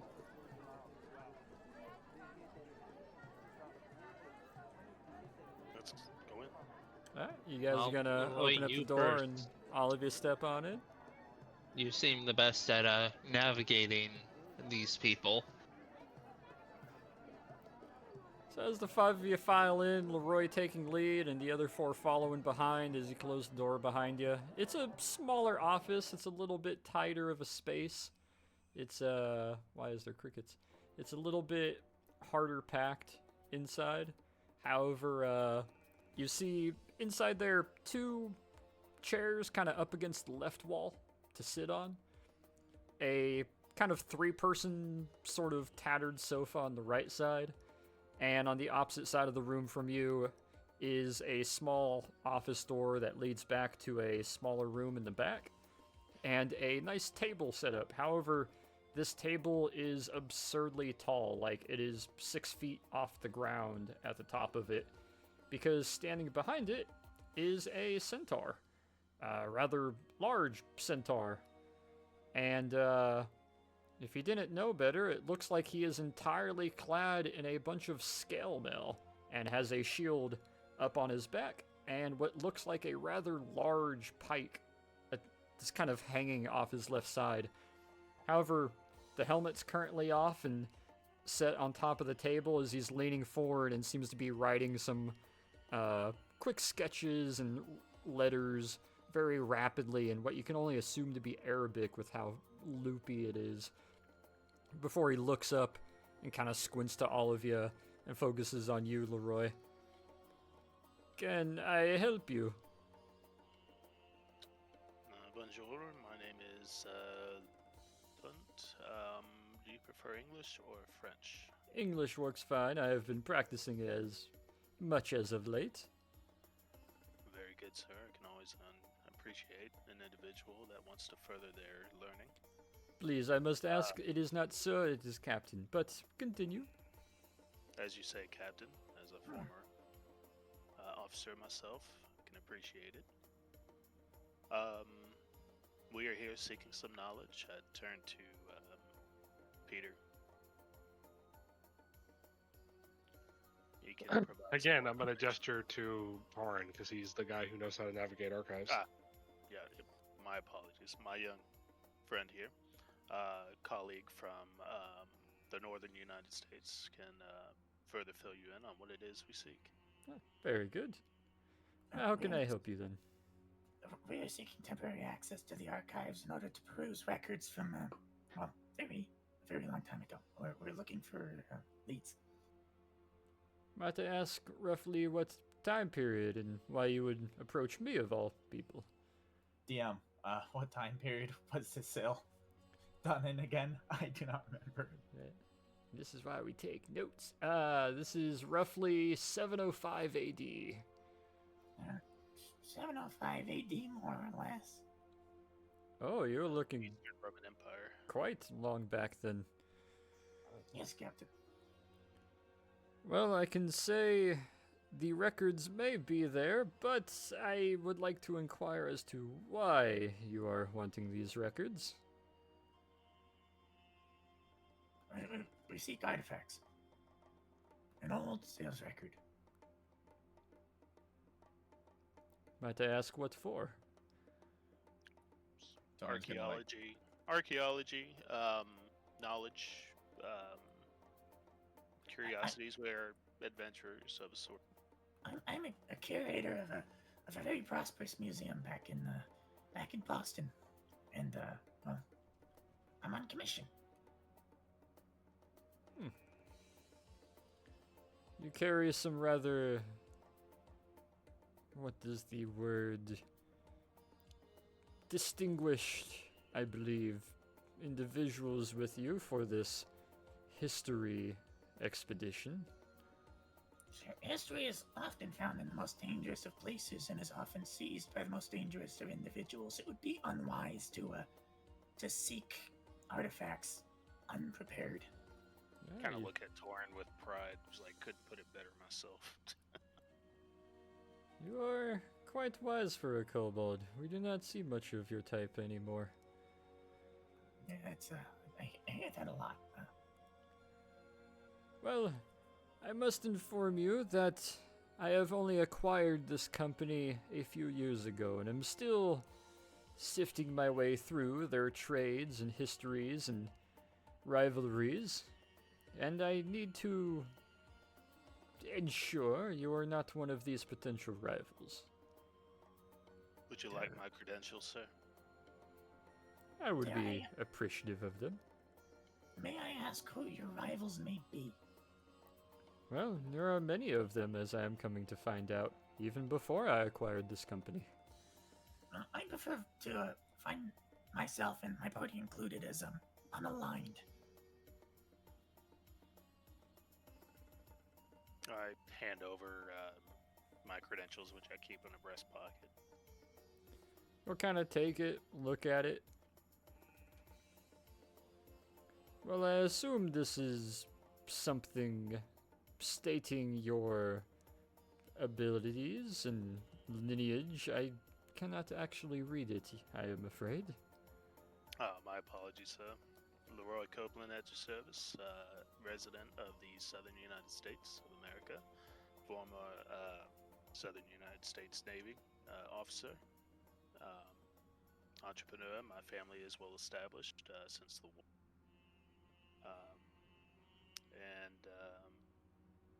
Not the Great War, of course, but the war between the states. And yes, I believe if I've attended college, I would consider myself capable. And my colleagues here, the bushy-looking fella is Peter, a priest from the old Russian Imperial court. And nod my head. My fellow compatriot, Mr. Hatshu Johnson, from a nearby state within the same country of the Southern United States. Very capable fellow. Let's see, I remember soap. Yes. And our dear, heavily. I admit he's a bit heavily armored, but our dear Nikos here is Grecian descended, Grecian royalty. Hello. I admit we look a bit rough, but carefully cultivated making sure we can perform and find what it is we seek with God, I'm losing my words here. Integrity and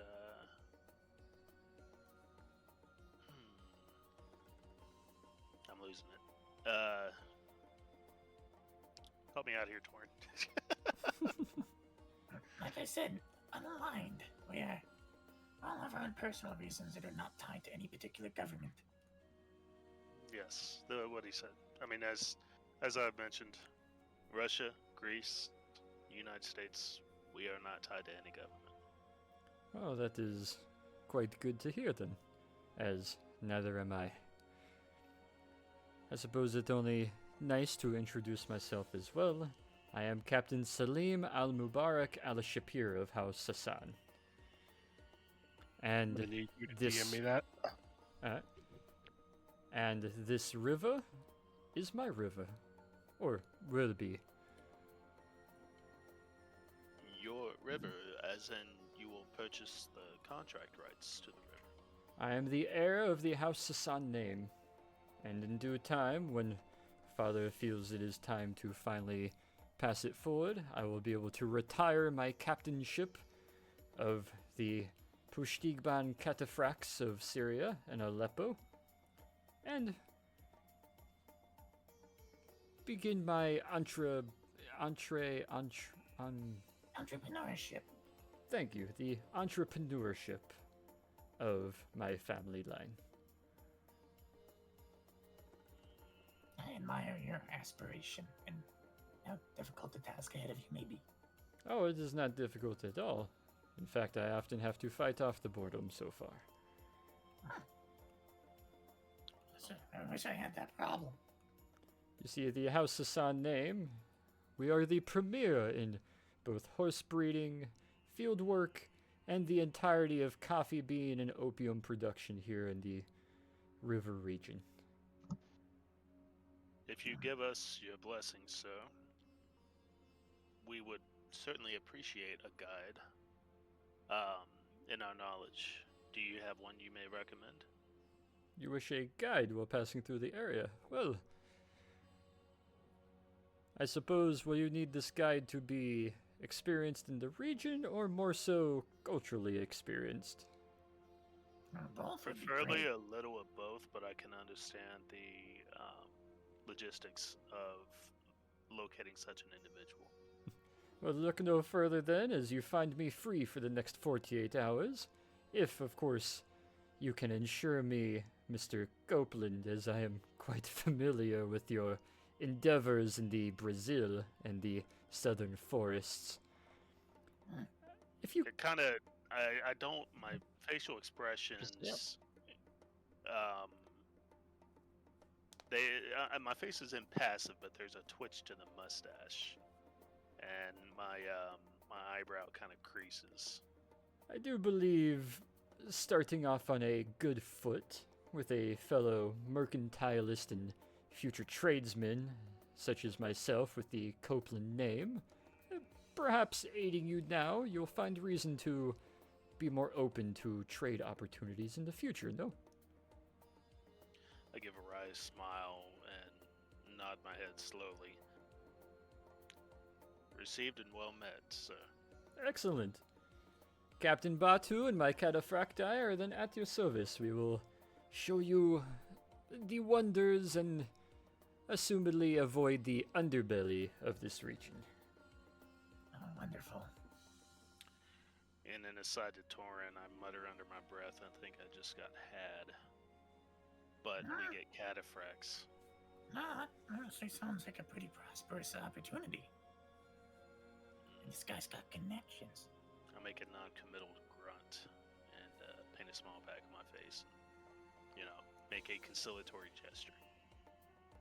Oh, by the way, on a small side note, Captain, are you aware that your garrison out front is extorting people to enter this market? My garrison? The Are you French? suggesting my cataphracts are extorting you? Yes, sir. We just paid them $200 to get in. My cataphracts. And he kind of stands a little bit straighter and looks at you a little more stern. Yes, I have- the halfling was very rude. Halfling? I have no halflings in my cavalry. Oh, I'm sorry. Is that the French? Oh, it's the French, isn't it? Ah, the French garrison, I assume, tried to request money from you to enter this area. Oh, I'm They gonna go back and requested- kick his ass. They almost received a burial at sea instead, but we managed to avoid the bloodshed. We prefer to be polite. I will have words with their officers in the next couple days then. However, we will see to it if we can get your money back. How much did they take from you? 600. Roll Sneaky me fucker. deception.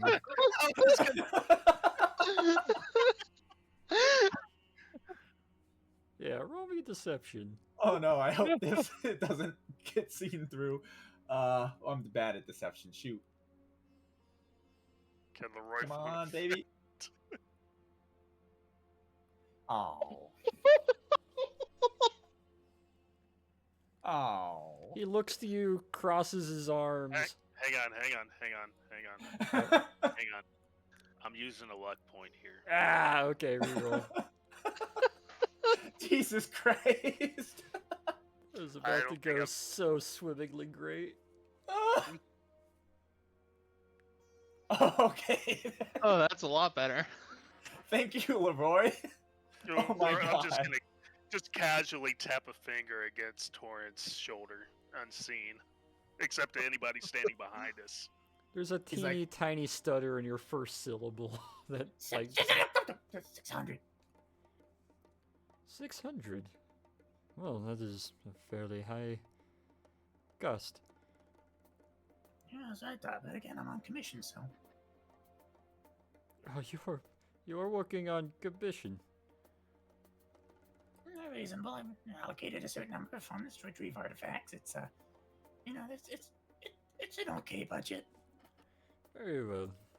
You'll see him reach down, opens a drawer, pulls out a small book, kind of booklet, starts writing down on it and scribbling. Touches the tip of the pen to his tongue and then continues writing some more.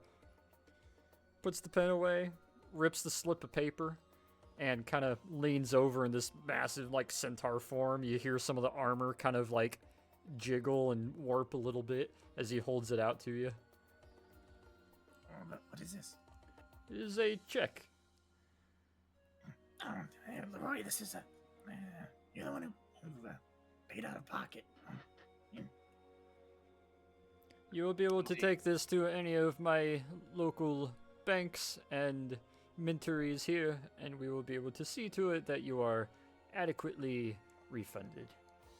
Well, please ensure that the French are properly confronted for this. I mean, I'd hate for you to pay out of pocket for their misdeeds. Trust me, it is a very small fine to pay to maintain a sort of peace, at least until we find ourselves able to expel them.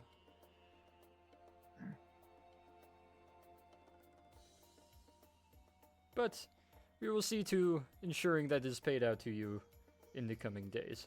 Tell me, how long will you be here? As long as is required, I suppose. Fantastic then. We will ensure that our camaraderie and friendship will be well endowed and properly... what would be the word for it in English? Profitable.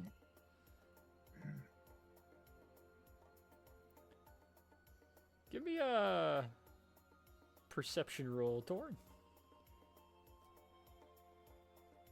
What the fuck? Is that an? Oh Don't man. do it.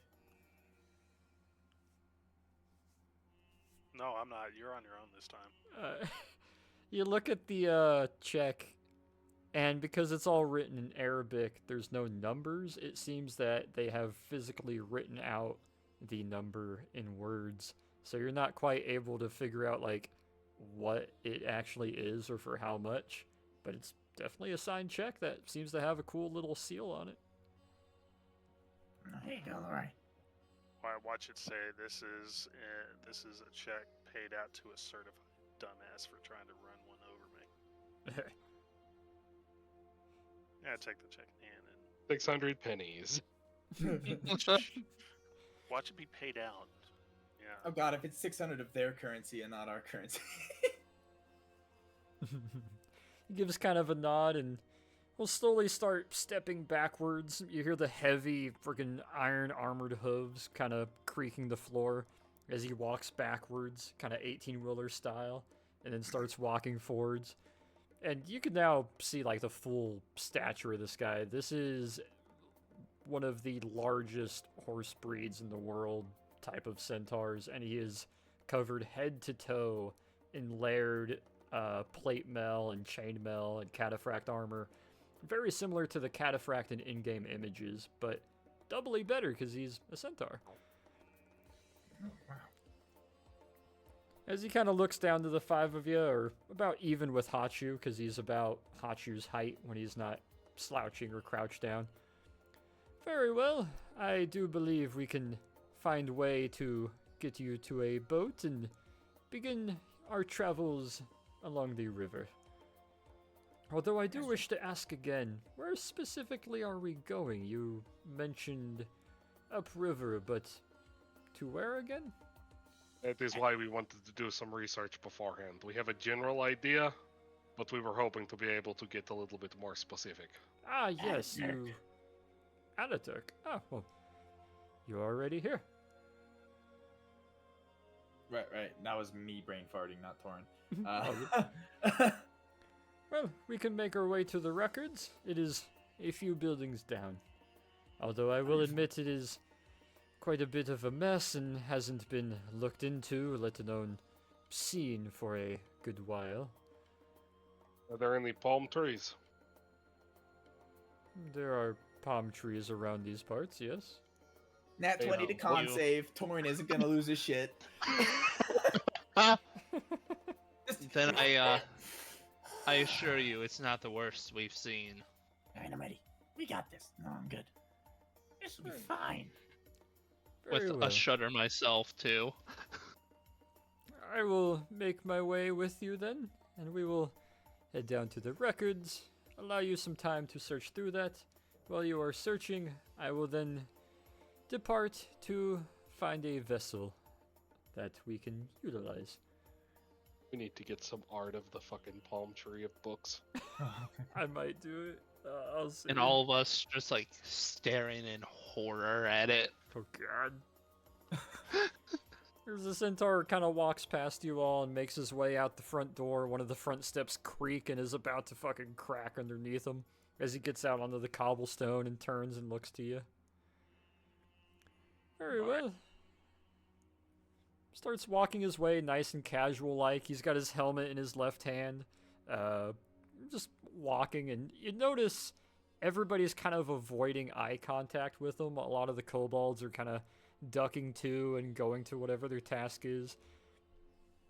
As he leads you along and brings your little group to another small building over here as he steps in front of the door. Give me a perception roll, if you would. All of us, or All of you. Ooh, 16, 19, a 19. A 14, very good. James?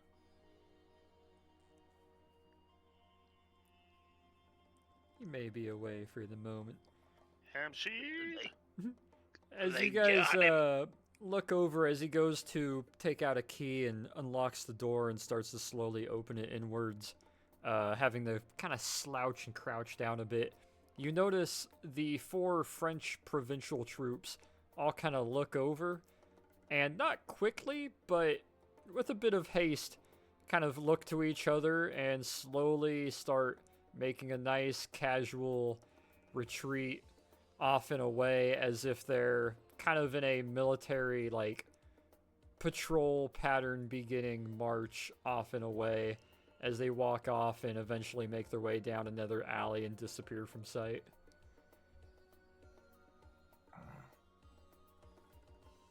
Yeah, we're gonna have to kill them. Oh, they're just pretending to work because I saw the boss coming. I don't think he's their boss. Opens the door fully, steps back from it, looks over. Who's boss? No, they're French. Are they here? Kind of looks left and looks right. But now they're leaving. There they go. Leaving? They are not supposed to be on these docks. Oh, they were. I will definitely be looking into this, but welcome to the records. I do not believe these have been accessed for a couple years at least. Alright, let's do this. Let's see what the damage is. As you guys walk your way on inside, it's another small kind of office-like building, very similar layout to the other one.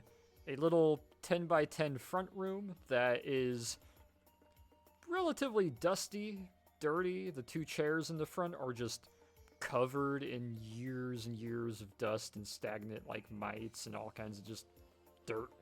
The little front desk has been scooted a couple times, and the little door separating the back room from the front room is off one of its hinges and kind of crooked in the door sill. I do apologize. I have been meaning to have some of my record keepers go through here to clean up, but I just have not had reason to do so yet. I need to step away. I'll be right back. Alright. But whatever records you may be looking for, I wish you the best in finding them. While you are here looking, I will have to close the door just to make sure no vagrants will walk in, but I will be heading just a little ways down the dock to arrange our shipping. Thank you. See what I can do here. Having accurate historical records, even if they aren't your own, could really help with your endeavors here. You should really get someone on this. Gives a little bit of a look, looks through the tiny window on the door, looks back to you. I do not believe I want to do that anytime soon, but you are right. The records will be important to be able to attain should any new potential friends and trade partners need to access them as you do. Gives a small little nod as he steps backwards, and you hear the front door give a nice little close as you get the assumption he's walking his way down the docks. Leaving the five of you standing in the little front room. The little door separating the back room that you can only assume is filled with who knows what is just sitting there slightly crooked off one of its hinges.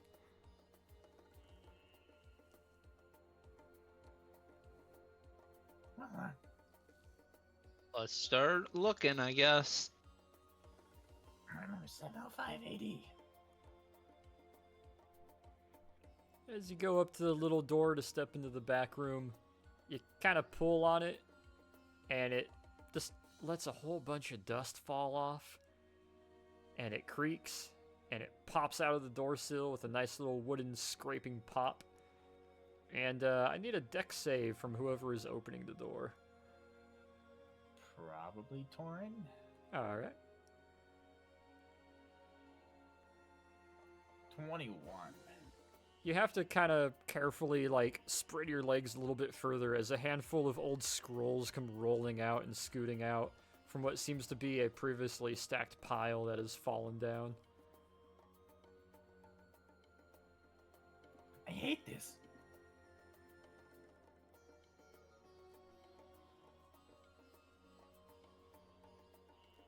It's a bit disorganized, but it's not bad. That bad. Yes, it is. It is that bad.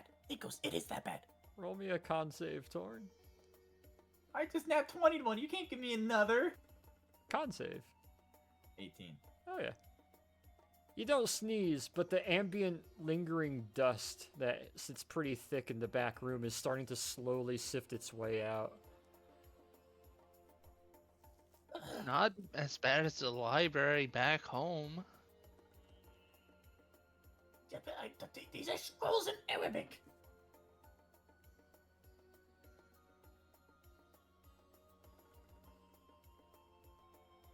Alright, what do I roll here to start digging, I suppose? As you start making your way in, give me investigation. Anyone else that wants to investigate as you come to the site of a 10 by 15 room that is just a cluttered mess of both walls, just layers of like pyramid stacked scrolls and manuscripts and tons of books and ledgers just stacked up to the ceiling. It is a massive amount of some very, very old records. And the trope Given that it would have continues. been the lingua franca at the time, I'm just looking for things that are Greek. Alright. So as you try to look through for things that are Greek, with that 17, after about a good 10-15 minutes of the three of you kind of peering around in there, not a single thing in Greek shows up, unfortunately. With that 10 investigation, Torn, you're just more dismayed at some of these ledgers and works and trade documents are easily dating back to like 4 and 500 AD. Very, very old stuff. But it's just, there's no organization to it anymore, and if there was, it's long gone. Nikos, you're kind of more generally looking through, and you find your way over to what seems to be 2 stacks of ledgers, trade ledgers, that are just layers and layers and layers of numbers and small notes under a lot of these numbers. But none of it really seems to make any sense. It almost seems like someone just, if he didn't know better, just wrote a whole bunch of dates back to back to back on a lot of these pages. There's not really too much information in them as far as what you guys might be looking for. It might take a little bit more looking through here. The less glamorous part of archaeology. This is archaeology. This is ridiculous. This is archivology. I would like the 3 of you to roll me another investigation as you guys start sifting your way through more books. I thought you were gonna say charisma save. No, that was... After this, I would have sat in a dark room and snorted more dust. Torrent's having a rough time. He's not liking this. The scrolls are giving him a rough time, but you are starting to find a couple of scrolls that look like, okay, these might be kind of important. Nikos and Peter, the 2 of you kind of converge towards one of the corners as you start digging through some of these books, and you find a particular book that isn't just layers and layers and layers of numbers and short notes, but seems to be larger, like half-size paragraphs and what might be dates and some names. It seems to be more notes and information that was taken rather than just raw number tracking. As you're kind of flipping through it, it seems a bit different from some of the other ones that you've seen so far, but neither of you can read Arabic.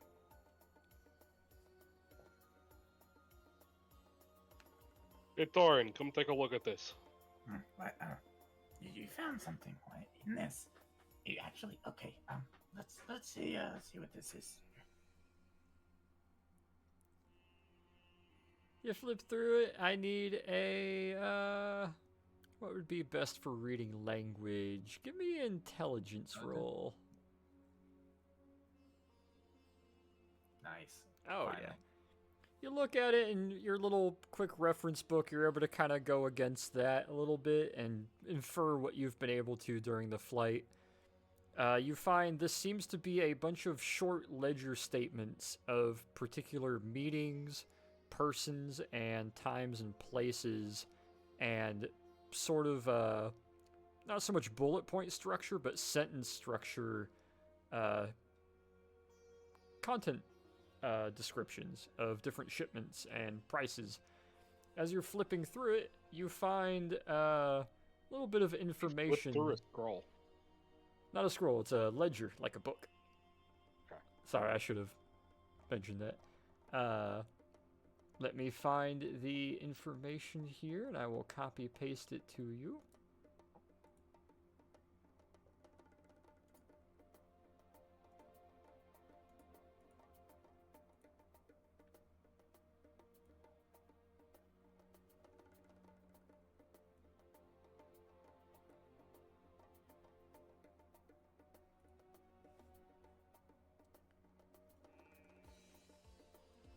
And let me do this because I realize some of these notes are not entirely structured correctly. So let me type this out real quick.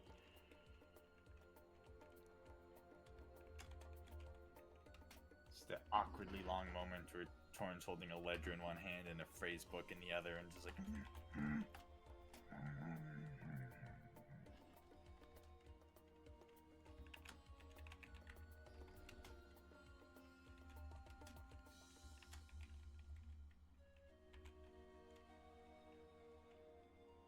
I really don't need phrases like, where's the bathroom? How about a phrase like, where did the Jews sell the fucking giant at?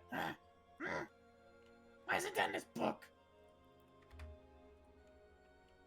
Only would that be to have? I still think where's the bathroom is pretty handy to have. Yeah, it is.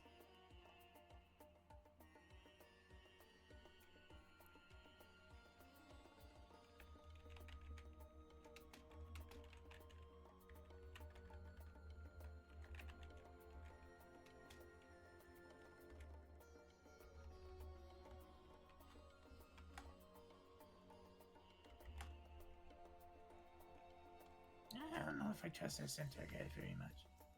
Anyone looking to run a serious business venture would have overhauled this place years ago. Depends on how long it's been since he took over. So I do not think his business is so much in business. I think it's more in other people's profits. That's a starting down. I mean, he could be useful as an asset, but I have a feeling that he's kind of better at getting the upper hand.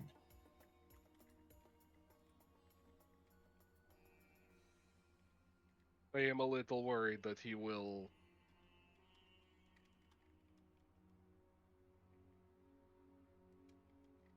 see more value in not aiding us with the giant, as you so put it.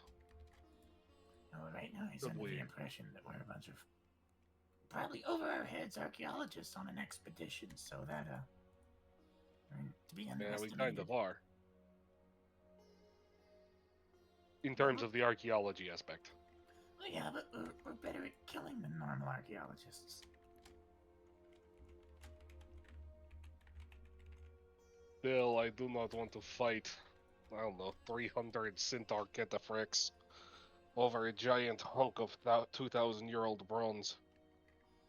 Also, speak for yourself. I have a degree in this. You do? I Yes. just kind of assumed it wasn't something like business. No. Archaeology. Granted, I deal more with Greek stuff, obviously, than the Arabic world, but I mean, this was once the Greek world, was it not? true. Just gotta look under the soil, Nikos. It's still Greek below the ground. Don't let the Arabs hear you.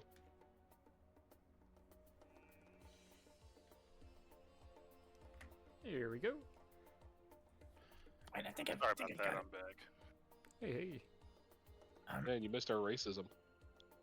Right, sold to the Merchant General Aziz al Benwadi Ibn Umayyad. The pronunciation is terrible, the IPA. Ataturk to Aleppo, Metals of Giant, some sort of transaction, a lot of silver, to Fortress Darat. Here's the recipient.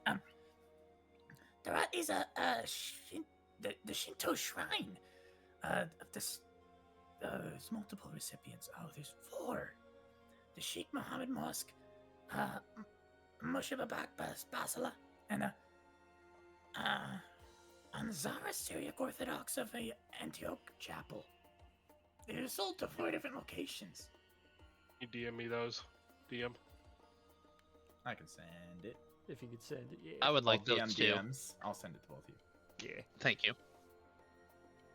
Why can't anything ever be easy?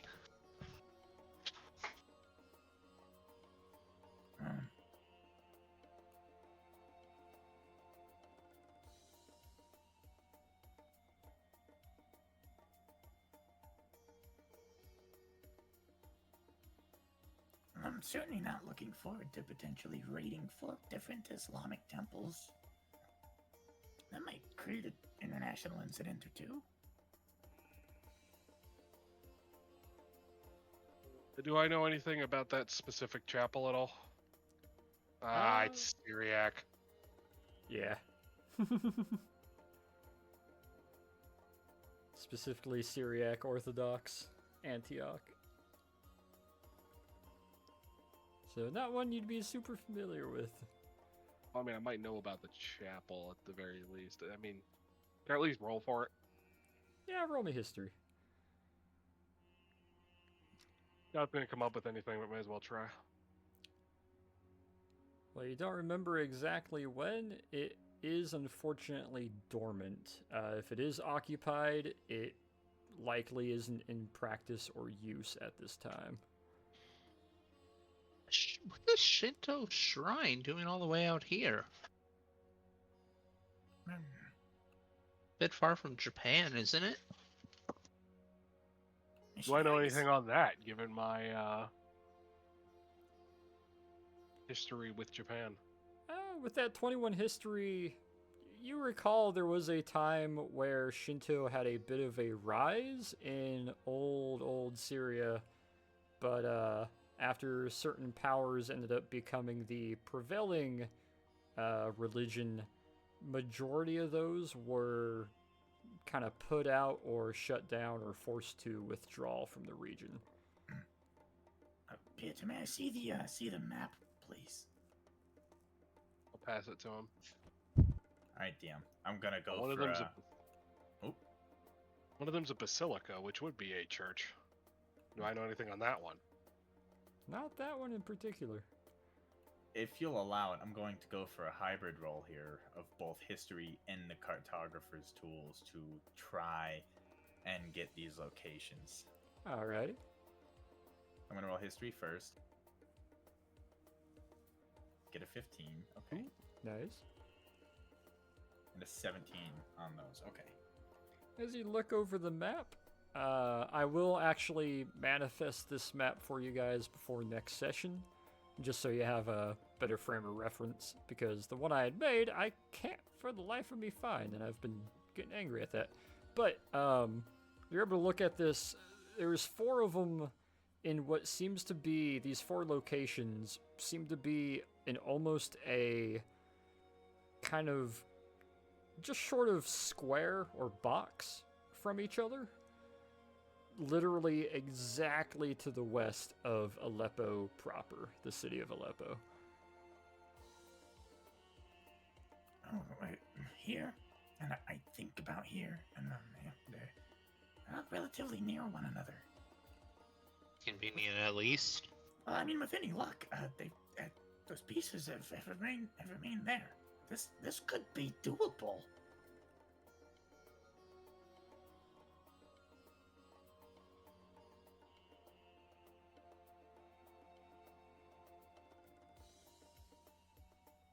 I can't believe this is working out.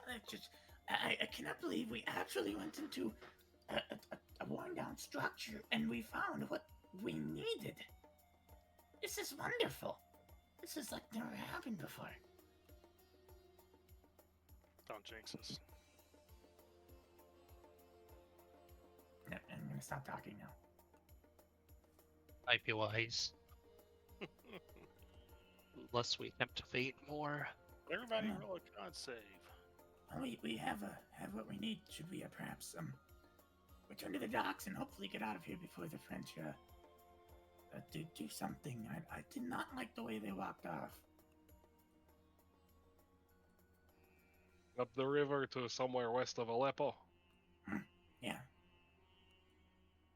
We've got it on the map. I think I've mostly gotten their locations correctly. All right, let's find our boat then.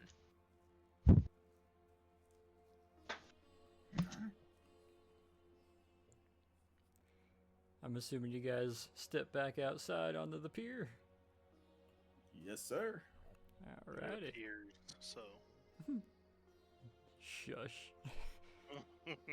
As No, I'm you, gonna stay and peruse while everyone else leaves. alright. I'm just gonna peer into the distance.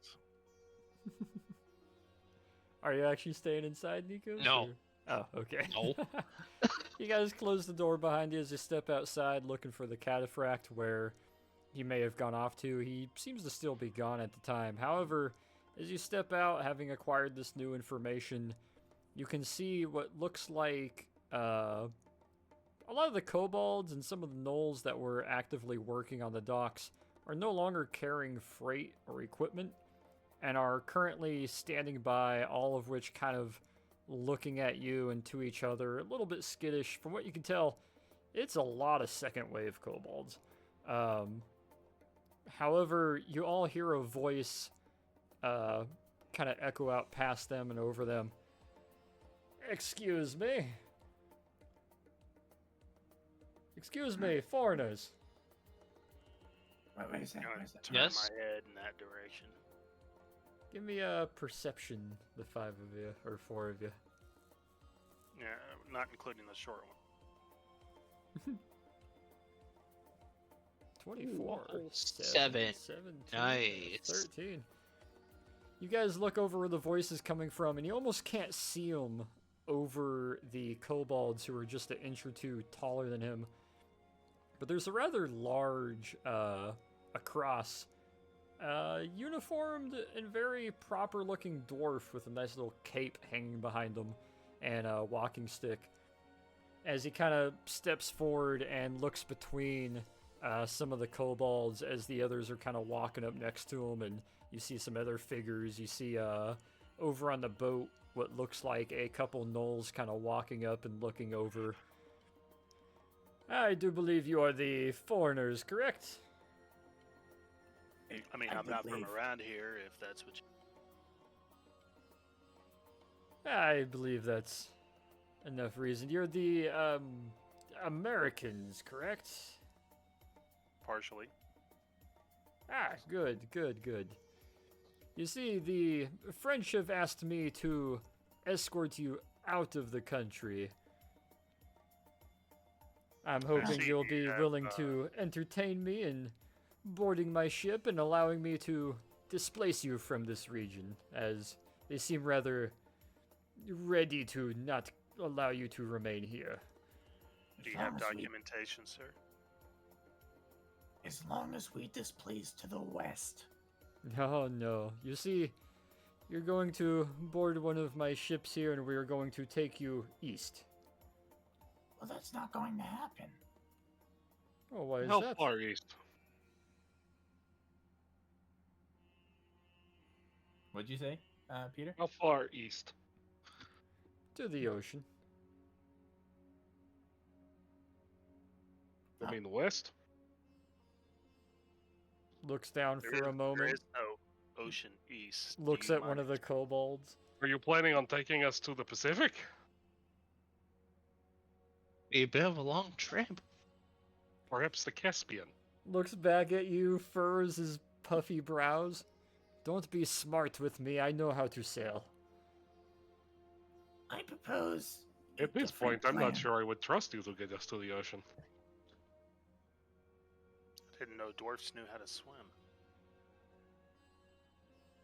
Yeah, Torn's just gonna plant his palms on the. Is that like a fucking chest high wall there, or what is that? Like a. About chest high wall, yeah. So you have plant his palms on it, and like stand up a bit and go. I propose a different plan. What would that be? How about you keep the money you took from the French? You take us west, and if the French intervene, I'll East, shoot not them. west. East. I don't mean to go west. West takes us to the Med. Wait, That is the ocean, technically. am I getting fucking left and right backwards again? Yeah, There is no ocean. There is no ocean to the east. Well, I mean, there is. It's just a long ways off. The river No, goes let me- east, the ocean is to the west. The captain is not the smartest captain, as you guys have figured out pretty quickly. I was hoping he'd tie you Alright, guys up and fix it. Here you go. Here you go, Soren. We're loosely where that dot is. I know where we I are. I it's- do believe that our friend here is attempting to North kidnap. is and up. Is not as intelligent as he thinks he is. Gentlemen, I'm sorry. I'm confused. I'm sorry. Town actually. I am just a kobold after all. Torin, how frisky are you? I'm just kind of looking at him. You cut out right after Nonchalantly. Frisky. I'm looking at Torin nonchalantly. Just how You cut out right after Frit again. how frisky are you feeling? frisky are you feeling? My Uh, fucking god. Define frisky. You know, like the cat food. More like I'm feeling like a good brawl. How about you? I really don't want to fight other kobolds.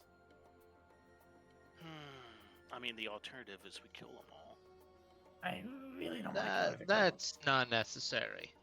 You're Well, the where I alternative- can vaguely hear you. You are not involved in this conversation. No, but I We're am. we're discussing logistics here, okay? We seek a peaceful resolution, but we're conflict avoidant, but not You not see, incompetent. we 1 have second, been please. without much fish as of late, and we have been afforded a rather good opportunity to ensure the lot of you disappear in the Mediterranean. I have a bullet for each of you. Would you like to receive one? Ah, as do we, if you wish to make that So wait, how we handle this. which direction do you plan on taking us? I'm sorry. West. North. He wants to go north. West? No, we need to go east. Why don't we just go south for a lovely cruise down the Nile? He looks over, raises a Oh, hand hello. up as you guys hear a couple clacks and cocks and different weapon mechanizations as you can see to your south a kobold comes running out and takes a knee with a Lewis gun. 2 others step out holding single barrel breakdown shotguns. Another one comes walking over. The ones next to him pull out their knives and what seems to be single shot pistols. On the ship, you can see the 2 gnolls kind of unsling behind them 2 Thompsons with drum mags and kind of ready them at the waist. That's Soren, would you That's- look at that? I'm gonna unsling my Thompson. They brought me more ammunition. Wait, look at the guns are the ones in the front. What do they have? No, gonna I don't sweat. think I'm the gonna roll history. proprietor of this stock will be happy with this. Hey, so with 32 on those guns in the front there. So, what seems like pistols, the best way to explain it is a breech loading single shot pistol. You know, kind of like those ones that are a single shot 308 pistol, like the Like the sporter competition hunting pistol? pistols, like the competition ones. They're breakdown single shot pistols, but they look absurdly kobold created. Kobold I'm manufactured. Crack pistols from the one shot. Torin is gonna shout I'm down. just gonna look before you say anything. I'm gonna look at the captain and be like, "You do realize we have faced gods and killed mythological beings. Do you really want to do this?" My company People has think you slain can enough read the sea compass. creatures.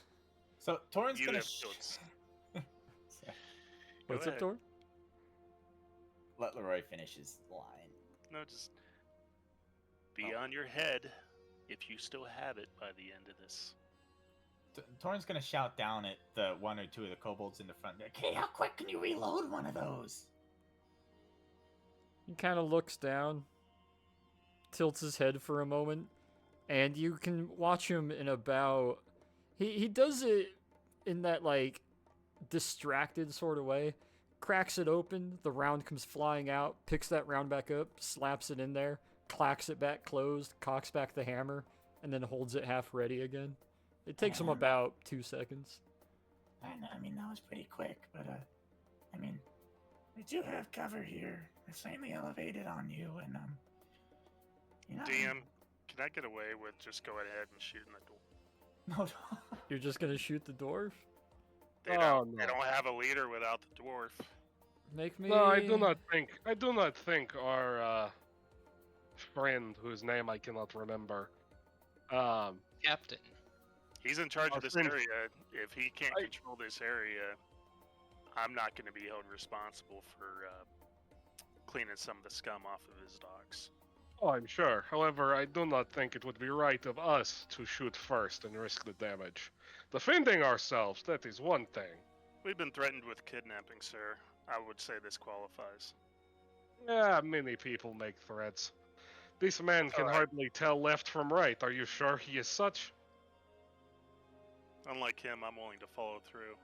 He purses his lips as his bushy eyebrows get angrier underneath his hat, and he slams down his cane for a moment with a loud thump as all the guns like get raised up and start pointing towards you. Yeah, Torin's gonna fucking brace up on the wall. Like, DM, I'm feeling frisky. Can I roll? If you want to take the hip shot and try to quick shoot him, make me an attack. Before you do that, I'm gonna like just slightly push past you. Get Down to the south. Can I preset a sequence of events to do as soon as Leroy takes the shot? I am gonna spend some gold, and that's gonna automatically hit. Alright. That's gonna be can my I- one. So you won't be able to preset events because this is going to be rather interesting here.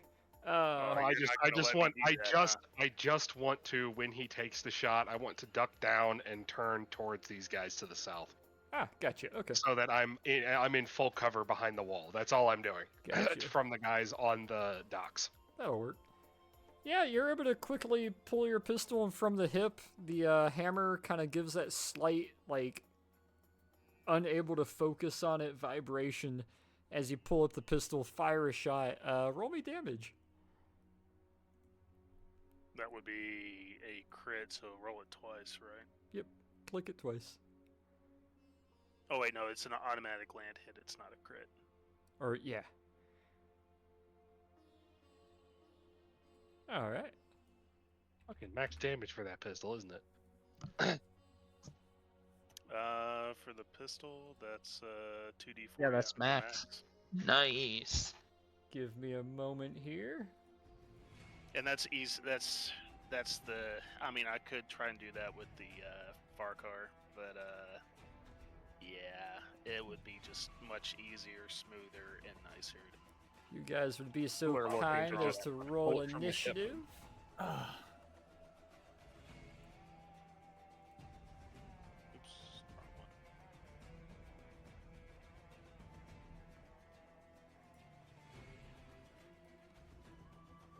one. Always with the low initiative rolls. normally that's To be my fair, you did get a free shot. I did, and I made the most of it too. If this was me DMing, I would have put you at the top of the initiative order, regardless of what you rolled, and then you wouldn't have a turn this turn. Are you criticizing the DM? Yeah, that's not going to end well for the party. No, I'm doing the exact opposite. I would have done something similar, but because he's using his magical "fuck you, I hit anyway" powers, it kind of invalidates it. I mean, this is my character, sir. You're you allowed this.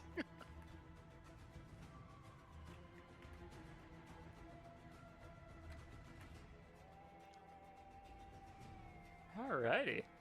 Since we are hitting about 9:10 and we also don't have Hachu present for the time being, would you guys be okay with pausing here and resuming combat nice and fresh next session? I'm okay with that. I get to kill more next session. How are we looking Don't for attendance next week? Everybody so far looking good to go? Everything should be good on my end. I Alright. couldn't bonk Torin with an encyclopedia, so I got to shoot a dwarf instead. Alright, yeah, we'll pause session here right before you guys begin the fucking dock rumble against a shipping company. Yeah, this is gonna go swimmingly as it opens up with Leroy from the hip fucking quick drawing and shooting a dwarf. Yeah, we'll pick this up next week. It'll be a nice combat-filled session as a mass of 3, 4, 5, 6, 7, 8, 9, 10, 11, 12, 13, 14, 15, 17 kobolds, a turtle folk, a dwarf, and 2 gnolls will kick off against Wondrous Company. Yo, where's the turtle folk? This Palermo all over dude standing again. right here with the somewhat Spanish conquistador armor. Oh, is that what that is? Cannot tell that at all from that icon. Okay. However, we will pause here. We will resume next week. See you guys all then.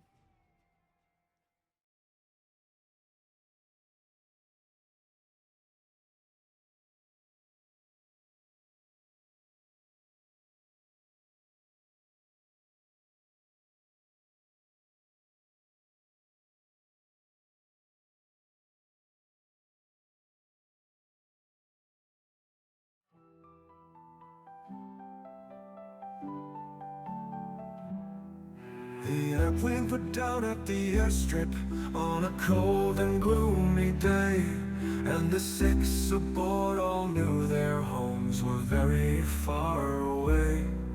The strife that gripped the forest all around them was their plight. They knew that something out there wasn't right. There were creatures in the bush, and there were soldiers in the woods. There were zealots in the ruins. There was magic that's no good. Grenades were used aplenty, guns and swords brought in, and death. When it finished, only 5 of 6 were left. On the flight back to their quarters, the new place to be their home, the dangers of their future had been surely set in stone. The content of their briefing brought them